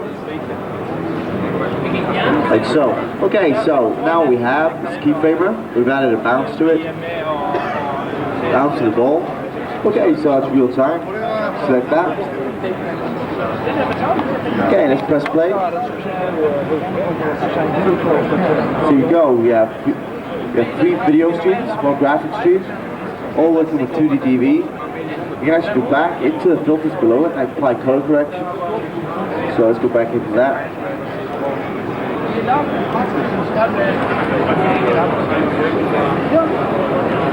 Okay, so we can actually go back. We have full YUV color correction, so we can actually go back and adjust the red, the blue. This is full color curve. So we can add as many keyframes along here as we like. So we just move that, for example. You can see now it's applying a color change to that video layer. So we want to move that, just apply a color change here as well. Okay, so you see now we can actually move it, apply a sepia tone to it. So that's color correction on one of the layers there. And we can actually go back and apply color correction on one of the other layers. So let's just go back to our effects editor here. And we'll have the color correction. So let's enable our color correction tool there. Go back, as color curves.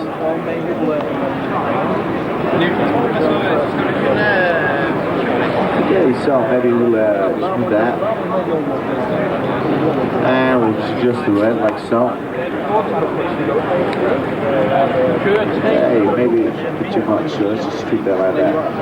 Okay, so now we have multiple layers, color correction. Okay, so now we see the layers, they're working. And why don't we add a color correction to the next one as well?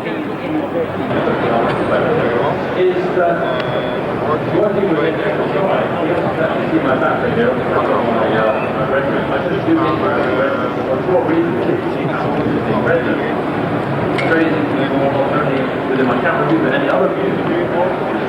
But notice one thing, we can't see the background blip on an infrared. What we can see though is everything does actually come with an alpha. Automatically comes with an alpha, and therefore with an XSR we can do alpha compositing. So we can upgrade into DS over there. You can see we've rendered a couple of other objects there earlier on. If you actually just switch the layers, we'll do that switching around, drop the opacity. Actually, just drop the opacity of the other layer, just so we only see the maquette. Okay. Up there, as you can see up there, he's actually just switching, playing around with the layers up here. It's a simple matter of dragging and dropping. When he did that, it's just literally drag and drop to switch that. But he could also use it within the actual tree basic modeling system over here. And I'd say let's start rendering at about frame, I don't know, what are we on? 59, 60. Oh, now I know why those other clips have those other objects, because we keep on changing the number. Yes, the frame number.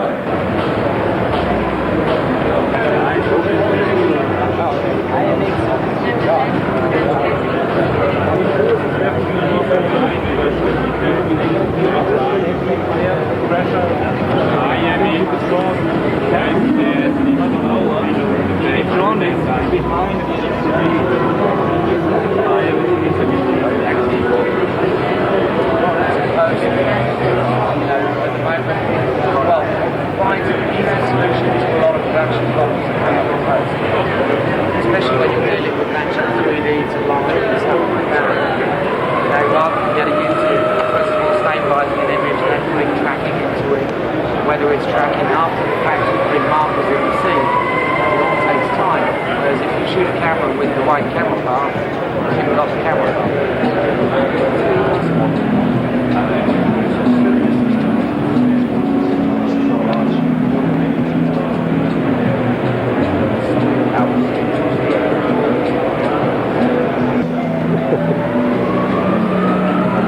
Soft edge, what do you do? I produce. All right. Okay. Oh, do you see that? I'm doing it right now. You're a cameraman as well?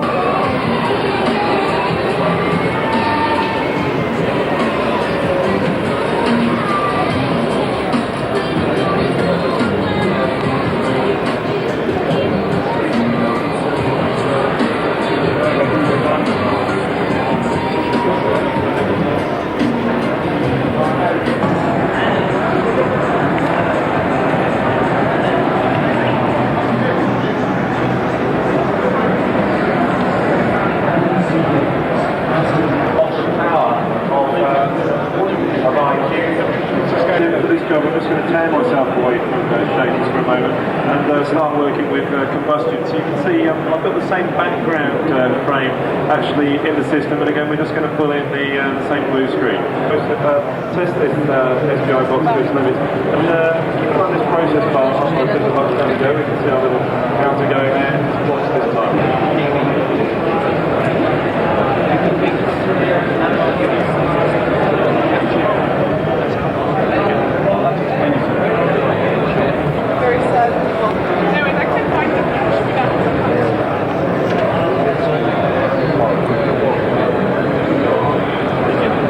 So these are areas, these are take a couple of things. And do some of the effects that we do in real time. First thing, first clip, transition. We're going to trim this clip on the timeline, like you know how to do with Premiere already. Before you go on, I want to ask you a question. Yes. Where did this footage originate? 25. It's DV. Is it actually? It is DV footage. Right. Okay. Sorry. So that's DV footage. I'm going to grab it here. It's on the timeline. I'm going to go take one of the organic wipes, drag it onto the timeline position. Yeah. Double click here. And I'll be able, because it's a graphic that will be filtered between two streams, I'll be able to actually cancel first. By default, press play. It's going to be a crossfade. That's a really simple thing. Okay. First thing, crossfade. Secondly, because we're using a graphic inside there, what we can do is select the graphic. So we can do something like this. Take an effect. Something like that. Right? So that's one of the first ones. Let's say we want to do a transition. Let's press play, go back on the timeline, select the graphic in the middle. We have this kind of transition. Next thing we're going to do is take a graphic here as a title. Create a title, Title Express. Create. Describe a Title Express. Yeah.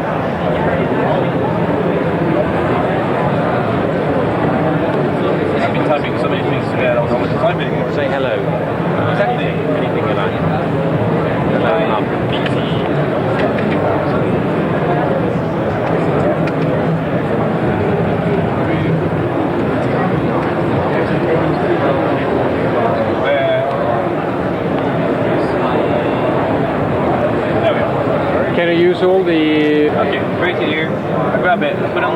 timeline right here. Make it a bit longer. Click on top of it. We got the dark overlay right here. Okay? Same thing. We've got the overlay all over the top of the transition we created. The overlay is there. We got the transition on top. So like that. That I would say, I want to take this keyframe and I'm going to take the front of that. We're going to do a preview. What I'm going to do now is do a roll like that, but on a small one.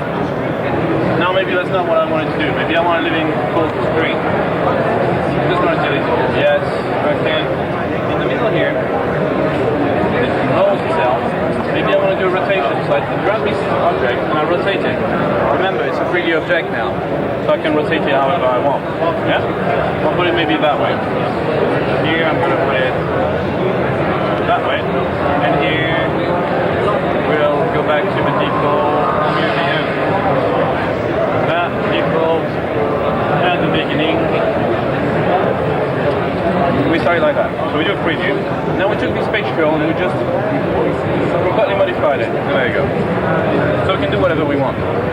Click the title, we can explode. One thing you should remember is that we show it again, please. In real time. Can you run it again, yep. please? There you go. Untitled, exploded. Okay.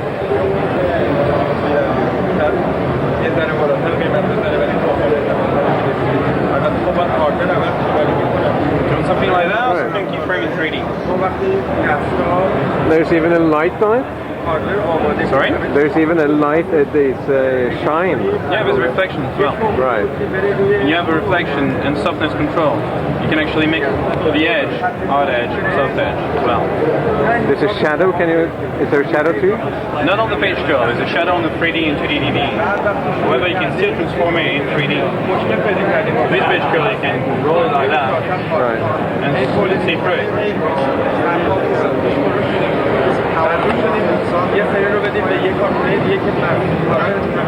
Very impressive.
We're going to begin now. Good morning everyone, my name's Carl. Welcome to the Viacom Motion Capture stand here at the IBC 2000. What we're going to do today, we're actually going to show you a complete motion capture sequence. We're actually going to capture movement in our two performers here and actually translate that into a real live animation that you can actually slot into your own production. What you've seen on the screen, as I said just a few moments ago, is the movements of Ruth here feeding real time into Gadawa's film box. So while you're watching the amazing realism of motion capture by the high-resolution Vicon and set into different screens and scenes using Filmbox, let me explain what we're going to show you here today. We're going to demonstrate the entire process pipeline from capture of a performance to an animated character and scene ready to go into a production. We're going to explain the system you see here, including the new revolutionary and award-winning M-Cams, shown here for the first time at ABC. And we're also going to show you some major movies, games and broadcast work that have all used the Vicon motion capture system. Here's Ollie on the show.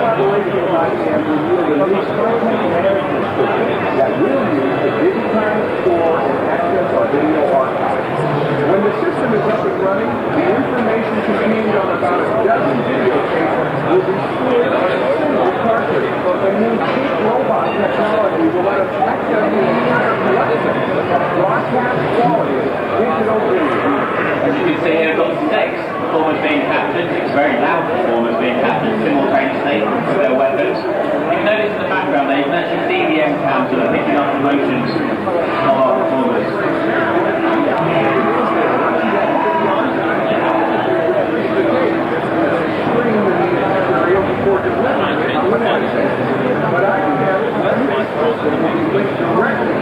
There it is, here's what we translation is. You can agree some very realistic information going on there.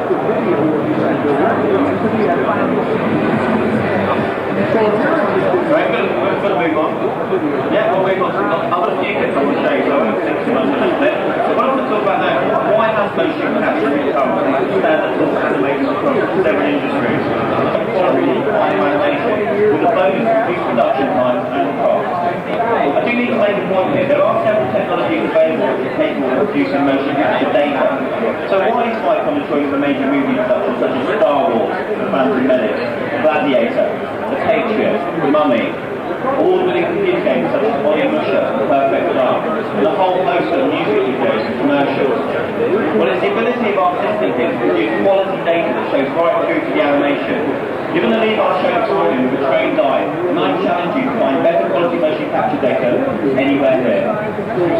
So why is that so important? Why is the quality of data so vital to the final product? There are 4 main reasons. If you remember one of these reasons, you may get a prize. Firstly, it uses cleaner, more realistic motion. Secondly, it allows for specific signature capture of specific motions. For example, someone like James Brown.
Available on their site, making it available both by and hope I'm turning up the right hand.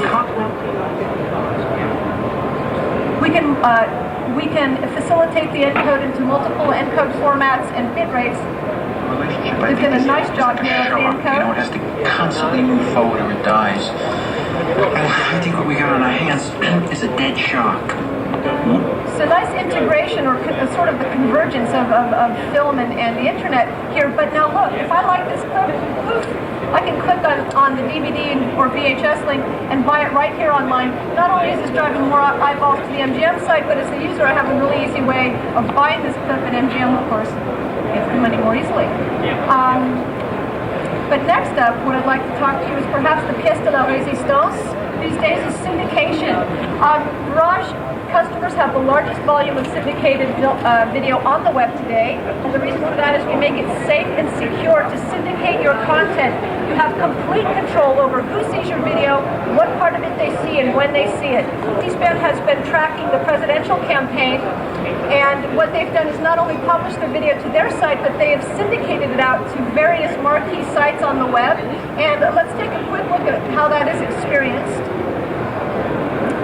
Syndication here. On each of these sites I will show you, mind you, it is C-SPAN's content, but it is co-branded into the site look and feel. So let's go to Yahoo, for example. And again, all these that I'm showing you, these are live sites. Oh dear, what's happened to our internet connection? And again, you'll notice this is all Yahoo brand. The content is C-SPAN's, and let's go do a search. For example, my candidate maybe, George W. Bush. Let's pick a topic like taxes. The search results I would expect. Pay attention to the search results. This will be important as I show you the next syndicated site, but I can play as the user. I play my video, all integrated into Yahoo's look and feel. That's important to Yahoo. And now let's just go to another site. I'm going to use the back button because I'm not sure I'm trusting the internet connection. Oh, now we're at MGM. Let's try this. Criteria, the exact same search results, but the entire look and feel is iVillages, and that's very important. That's because C-SPAN's content is all in a central database. That makes it easy for them to not only control their content, but to syndicate it out to the affiliate sites and bringing new revenue streams for their content. So the next slide that I'd like to take you to is, you've seen the multiple applications for garage-enabled video. There are just a few of them, but the way this all happens is using the Internet Video Application Platform. It's the very heart and soul of what enables video to be transformed into content that works the way the web works. And you can get our platform solution in one of two ways. You can get it by licensing our software to build an in-house solution, or you can use our application services, which give you a complete end-to-end service from start to finish. And I'd like to just overview how the platform works, because it is absolutely central into understanding how it is that video becomes a medium that's easy to manipulate on the web. Talking about it, that index goes into the application server, which then you can publish a video online for use either internally or externally.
Okay, running tape. Go ahead. Okay, so here we're showing the light mapping effect of the Radian graphics chip, and on the left we have the base texture, and then this is the light map, so it's simulating how a real light source would behave, showing the shadows behind the boards and so on.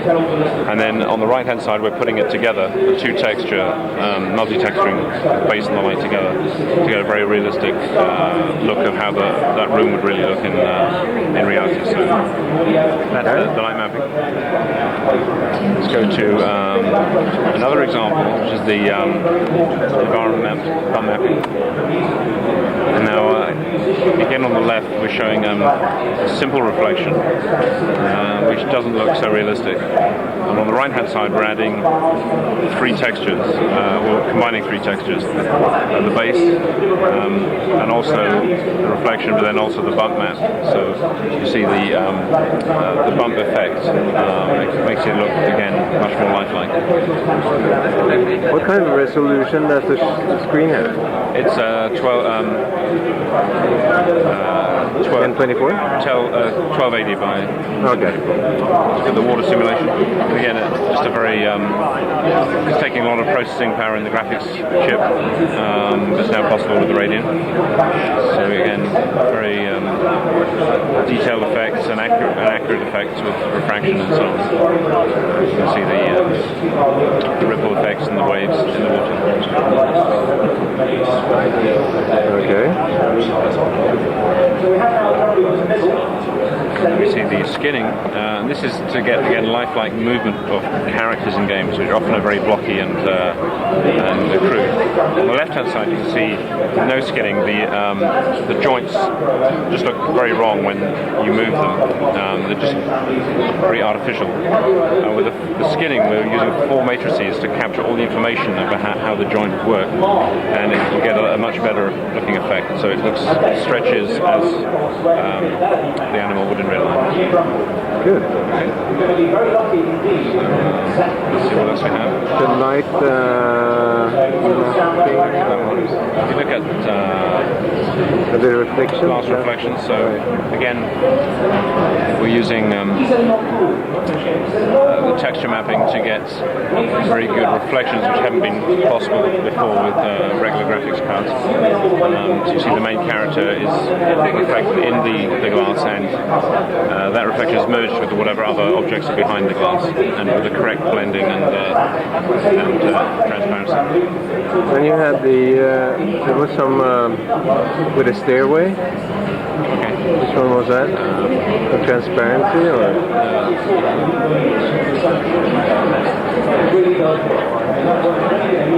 Yeah, that's the one. Again, just showing different reflection effects. And as you move to the right, you get the depth and much more realistic look and feel to the scene.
brushes tool, you can see that my options palette is now contained here. And I also have my preset list where I can choose my brushes from this file here. Let's go to maybe 100 spaces. So you can, group palettes together in sections, make them a bit easier to work with. So it's just more functionality of working around the document.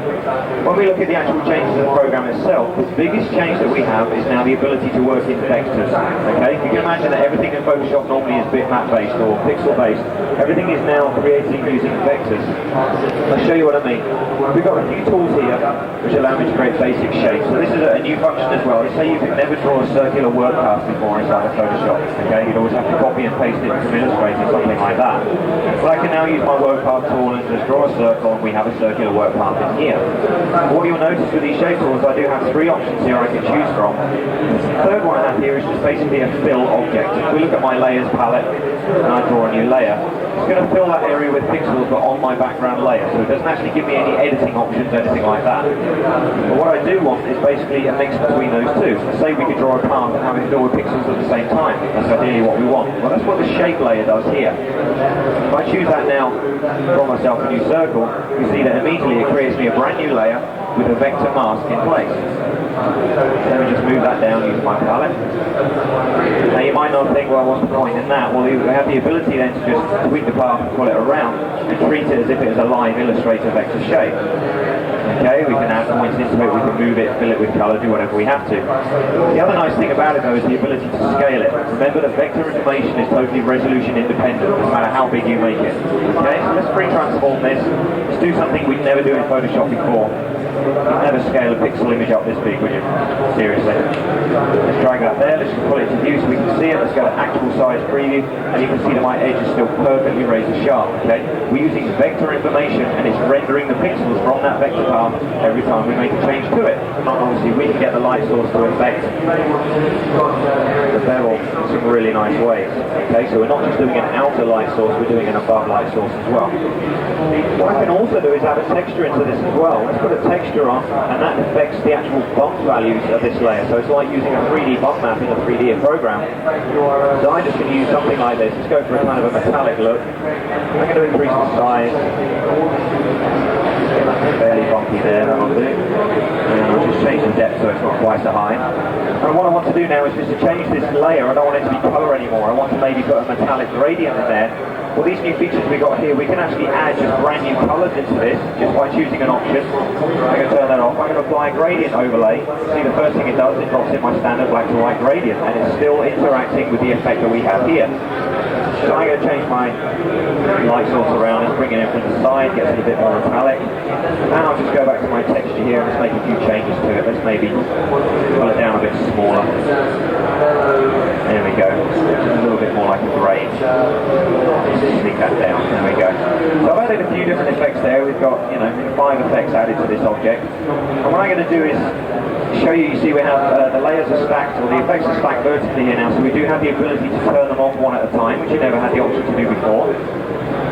So if you don't want them, just get rid of them. Before you could only ever turn them all off. But what I'm going to do is add another interface area down here. So again, I'm just going to pick up my tool. I'm just going to leave that one turned on. It's on there. See, you can open up things that prompt you to ask more about the statue of liberty. Lord, she's got a very long nose, hasn't she? And you can surf around the supposed site. You can even put subtitles and what have you on there. So really, really nifty way of working the video, choreographing the entire website becomes a part of the total web experience now, rather than, as I say, just being a little standalone thingy.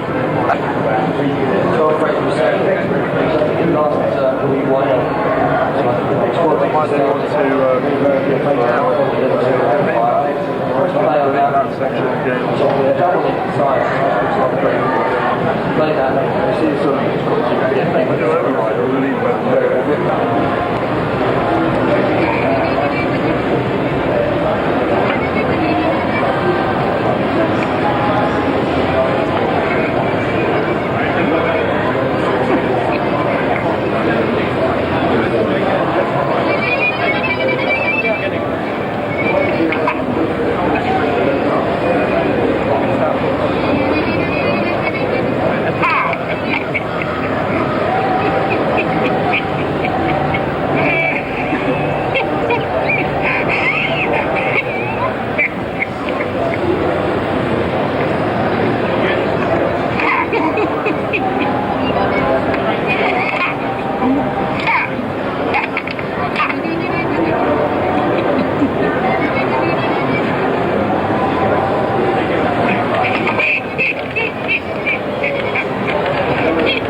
I'm sure. I'd like to see you order the pizza again. From which company are you?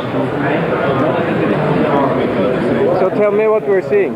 Well, what you see here, I will start from the beginning. What you see here is the list of services. I choose movies on demand. I can search for a movie by category, initial Matrix. letter. Matrix. You don't have it. I do. Actually, maybe, let's see. Matrix should be under action, I believe, no? Oh, science fiction? Oh, that's alright. Pick any. Doesn't matter. Okay, just go ahead. Don't make it a full You can evening. see the rating, the duration. Yeah. You enter it, you can see more deep description, the players, the price, etc., etc. You get into it. You buy the video. Okay. The video server is serving you the video itself. You can fast forward. And there you have it. Buy pizza now. Fast rewind, pause, play. Let's see what we have here. Something that I... What happened? Oh, there you go. pause it. Okay, let's fast rewind for a minute. So you're controlling actually the MPEG-2 server, are you? When you're, yeah. That's the thing. I'm fast rewinding to get to the pizza. Okay, yeah. Let's play. And you know that? So you order pizza? Go ahead. There you have it. Which one do you want? With salami or without salami? I take without the salami, please.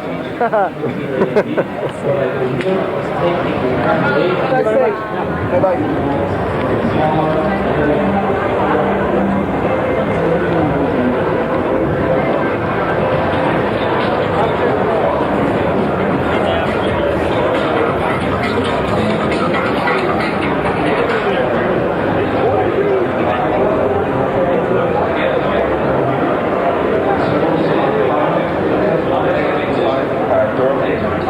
Therefore, similarly, about 3 just actually turn off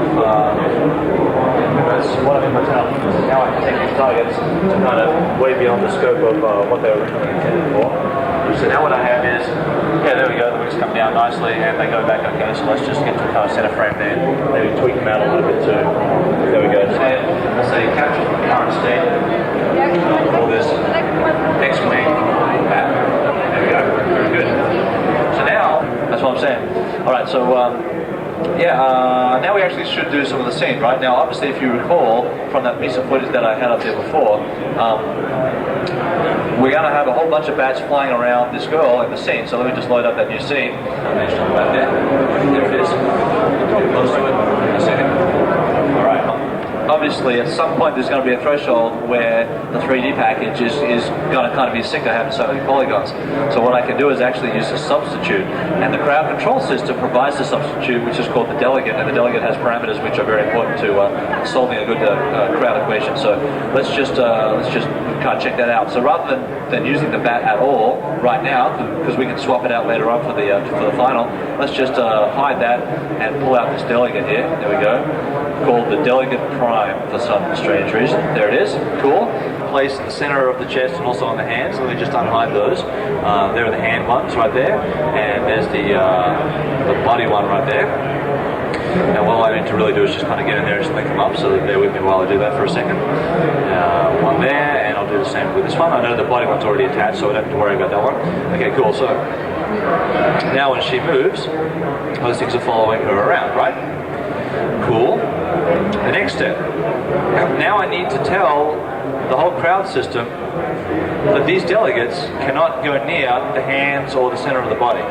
Okay, so if the hands flare out and do this, because you saw the way that she was dancing, if the bats are getting close to the hands, we can't have an intersection, because, you know, in real life that wouldn't happen. So I need, there we go. In fact, I don't have any link mode anymore. Just go to select, there we go. Grab that crowd system. There we are. Okay, so you see this kind of inner blue radius there? That's what they call the hard radius in the crowd control system. That just basically means it's the no-go zone for the crowd. So in this case, the crowd, you know, flying animals, the bats. They could be full bipeds as well. They could be full quadrupeds. They could be elephants running along a plane or something, rather than just something as simple as a bunch of bats flying around. But they can't fly in there. Okay, that's kind of an important thing for them to be aware of. Very, very important, because these zones help the crowd control system choose what the solution is going to be. Now, that being said, we're actually pretty close to solving this equation here. All I need to do now is to find a zone around the girl of where the bats actually start. So pick one that you kind of like. There we go. You can just place them too. You don't need to have it random, but I prefer to do the random offset thing.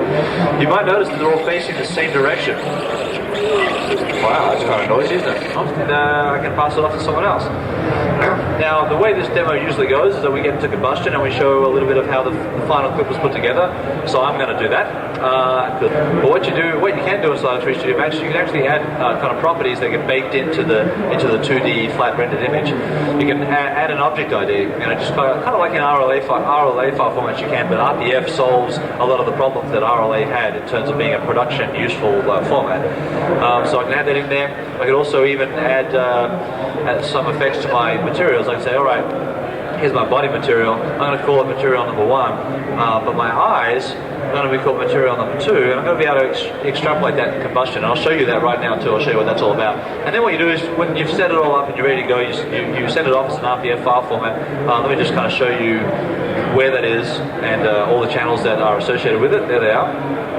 So there's a whole bunch of different channels, including Z-depth, and there's motion blur in there, and there's all that good stuff. So object ID, UV coordinates, normals. I'll show you what they're all about in just a second. So that gets rendered out. I've already got a rendered version of the flight cycle, so I'm going to kind of just load a combustion on this machine and show that to you. And then I've got to change machines to that one over there and do the other part of the demo. So cool. All right, so I'll cache this into RAM, and I just want you to kind of see what's happening here. Now, when I rendered this out, I actually did pre-multiply alpha on white. My background was white. It's keyed it out automatically here for me, but I know that you may see some white around the edges later on. I wouldn't do that if I was actually going to be doing this as a real production file. I would have rendered it out on black. So cool. So there's the actual final composite, which, you know, that's all good and everything, but we don't necessarily need to have that in there. So let's just kind of see what's going on here. First of all, we have this bat layer, which was the final kind of bat layer rendered out. We also have the dancer. She's kind of doing her thing here, which is good. And actually, you might notice that when I load this stuff in, when I cache things in the RAM, it's actually caching the entire structure here. I'm not just caching one layer at a time. I'm doing everything, all the sequences of footage that I've got. So let me just do a couple of things first before we play with those bats. Let's play with the girl here. Obviously, I'm going to need to do a key around her. Let me just go to 2 viewports so I can actually kind of see the final rendered image and work on this image. One of the things that's kind of happening though is that, you know, the bats are kind of trying to fly around her. You'll notice that they're actually going behind her over here. That's using Z-depth to actually achieve that. And the way that that Z-depth is working is on this bat layer here. Let me just turn this off for a second. On the bat layer, I'm actually able to say, hey, you can have 3D depth can be turned on. What that means is, traditionally when you just comp something, you know, there's no Z-space involved, so all the pixels are just kind of comped on top. When you turn on Z-space, on Z-space, or 3D depth, what actually happens is, you notice as I move the girl kind of backwards and forwards, she's intersecting with those bats. Now that means that she's actually being placed kind of within that 3D environment, and this is the 3D environment that I set up on 3D Studio Max just before while I was over on the other computer. Excellent work. Another quality professional hanging around with this big booth. Are we done? Oh, man. Alright, ladies and gentlemen, this is the part of the demo where we just something like that. Sorry, you can't see that.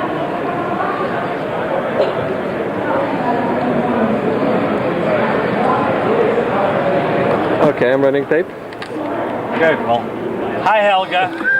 Here we are with the Affinity, the latest nonlinear editing system from ACOM. And you can take a look at the interface here. This is playing back 2 streams. It's always 2 streams of real-time video. Some of the things that are new, you're looking here.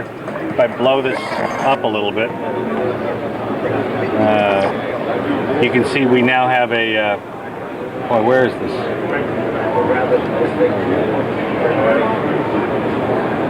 We now have waveform editing on the audio, which makes cutting to music and sound very easy. One of the nice features of editing now, not only do we have the classic mode, which you're very familiar with in the Cube, we have 3-point editing mode, which allows you to drag a number of clips into the preview window here and then just edit directly from there. It's sort of a standard editing mode now. I'm also able to select a clip, and if I want to define in and out points on that clip, I just hit a key, and now I have a new in and an out point, and that's for using 3-point editing. I can replace those clips. I'm also able to put to stack clips one on top of another without being destructive. So if I took this clip, for instance, and just moved it up here, I now have, if I play this down, I have a clip that cuts in and out of the existing clip. So what you're actually seeing is there are 2 video layers on top of each other? Yes. I can't get this one at the same time, so I don't see what you're running. But well, if you can pull back, yeah. This is the original clip. Okay. Well, that's the one you put in? Yeah, that's the one I put in here. I'll show it to you again. All it is, the original clip just plays, it's just frame-based DVE. Once I move this up here, however, instead of just frame-based DVE, you get that other clip inside of it. Okay. So editing becomes very easy now without having to add extra layers and without having to cut up my original clip, which helps for audio clips in particular. You'll never lose sync. You don't have to break the audio in order to do a cut over it. If you want to insert, let's say you have 2 scenes like the two that you had, and you want to introduce a dissolve or an effect or something, is there an effect layer or a dissolve transition layer? It's still the same with the overlay and background, but you can actually do background transitions, which I think the Cube has the capability of doing, but I mean here, this was a straight cut, obviously, from here to here. We still have the background transitions, or overlay transitions rather. Oh yeah, okay. Right, and so that's about the same it was. And the transitions are infinite, however, now. Instead of just having the pushes, wipes, dissolves, you can make your own custom transitions. So all the warps are keyframeable. You can make a transition. Page turns, pushes, wipes. I've created hundreds of wipes with the standard wipe pattern and in soft. So with a soft wipe. So you can create wipes with borders, anything you want to do, and save it as a customized transition. Right. Page turns and warps and anything. If you go in and tweak one of these, you can see how that looks? A transition? There was a transition here. It's kind of see how hard this is to look at. Is it running now? Here. See, this is one of my transitions that was customized, and all it is a cylinder. Okay. And but if you go in and tweak that one, if you change the settings of that one, how does that interface look? Well, actually, once a transition's created, all you can do is adjust the duration of it. Okay. You can't change the keyframe set. However, if I want to reopen that keyframe set, right, I can do it by simply going to my keyframe menu, find a clip, and I'll just bring a new clip in here. Okay. Just delete this for a second. So now I've got a new clip up here that has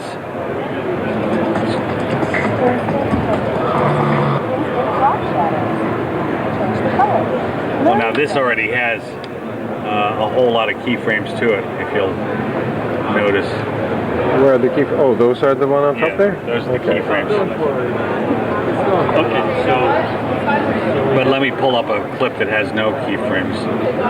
Okay, but if you the interface, if you want to change any of the keyframes that you had on that? Or, Yeah, here. Yeah, okay. I have no keyframes on this. Right. But so I want to pick up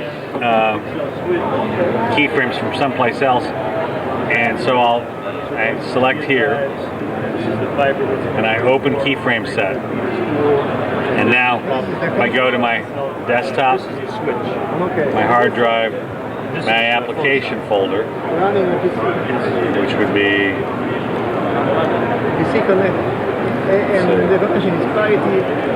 my transitions folder. Actually, that's not my transitions folder. Let's go back to the hard drive here. Let's say page turns with lighting. All right. So I'm going to select my page roll, bottom right, and now that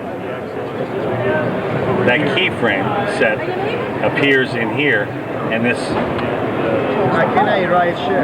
Yes. Well, actually, that clip may not be long enough.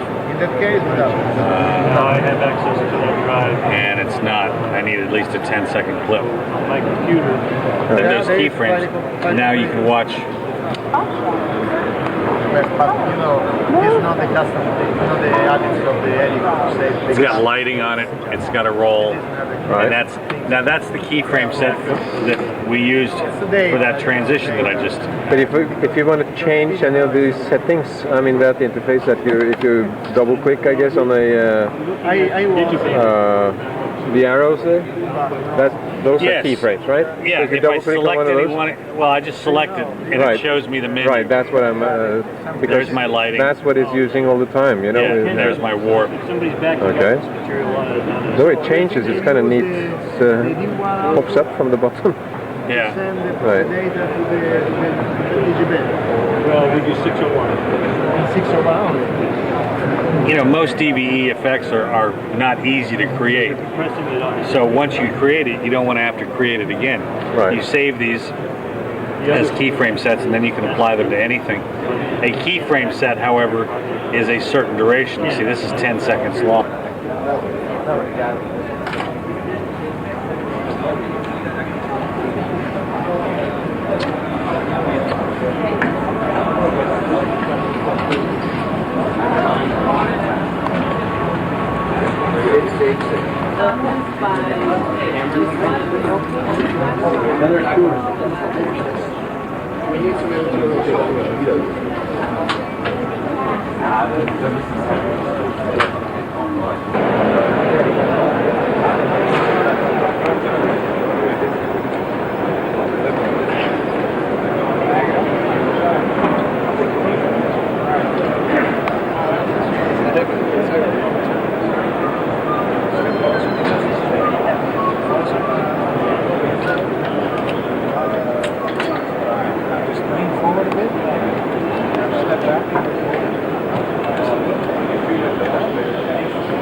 So those are all tricks that you wouldn't want to travel short.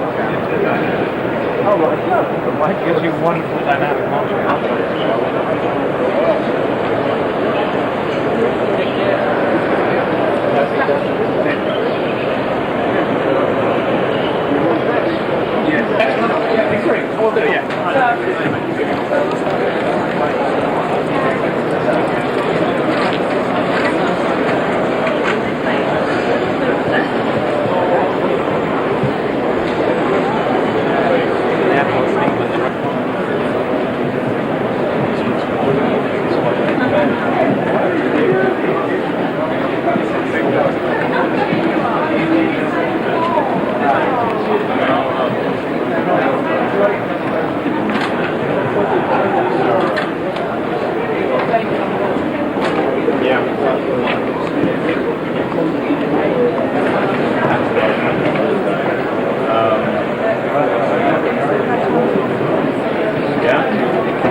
That's a recorder. It's a recorder as well. But does it only record in this area? Please.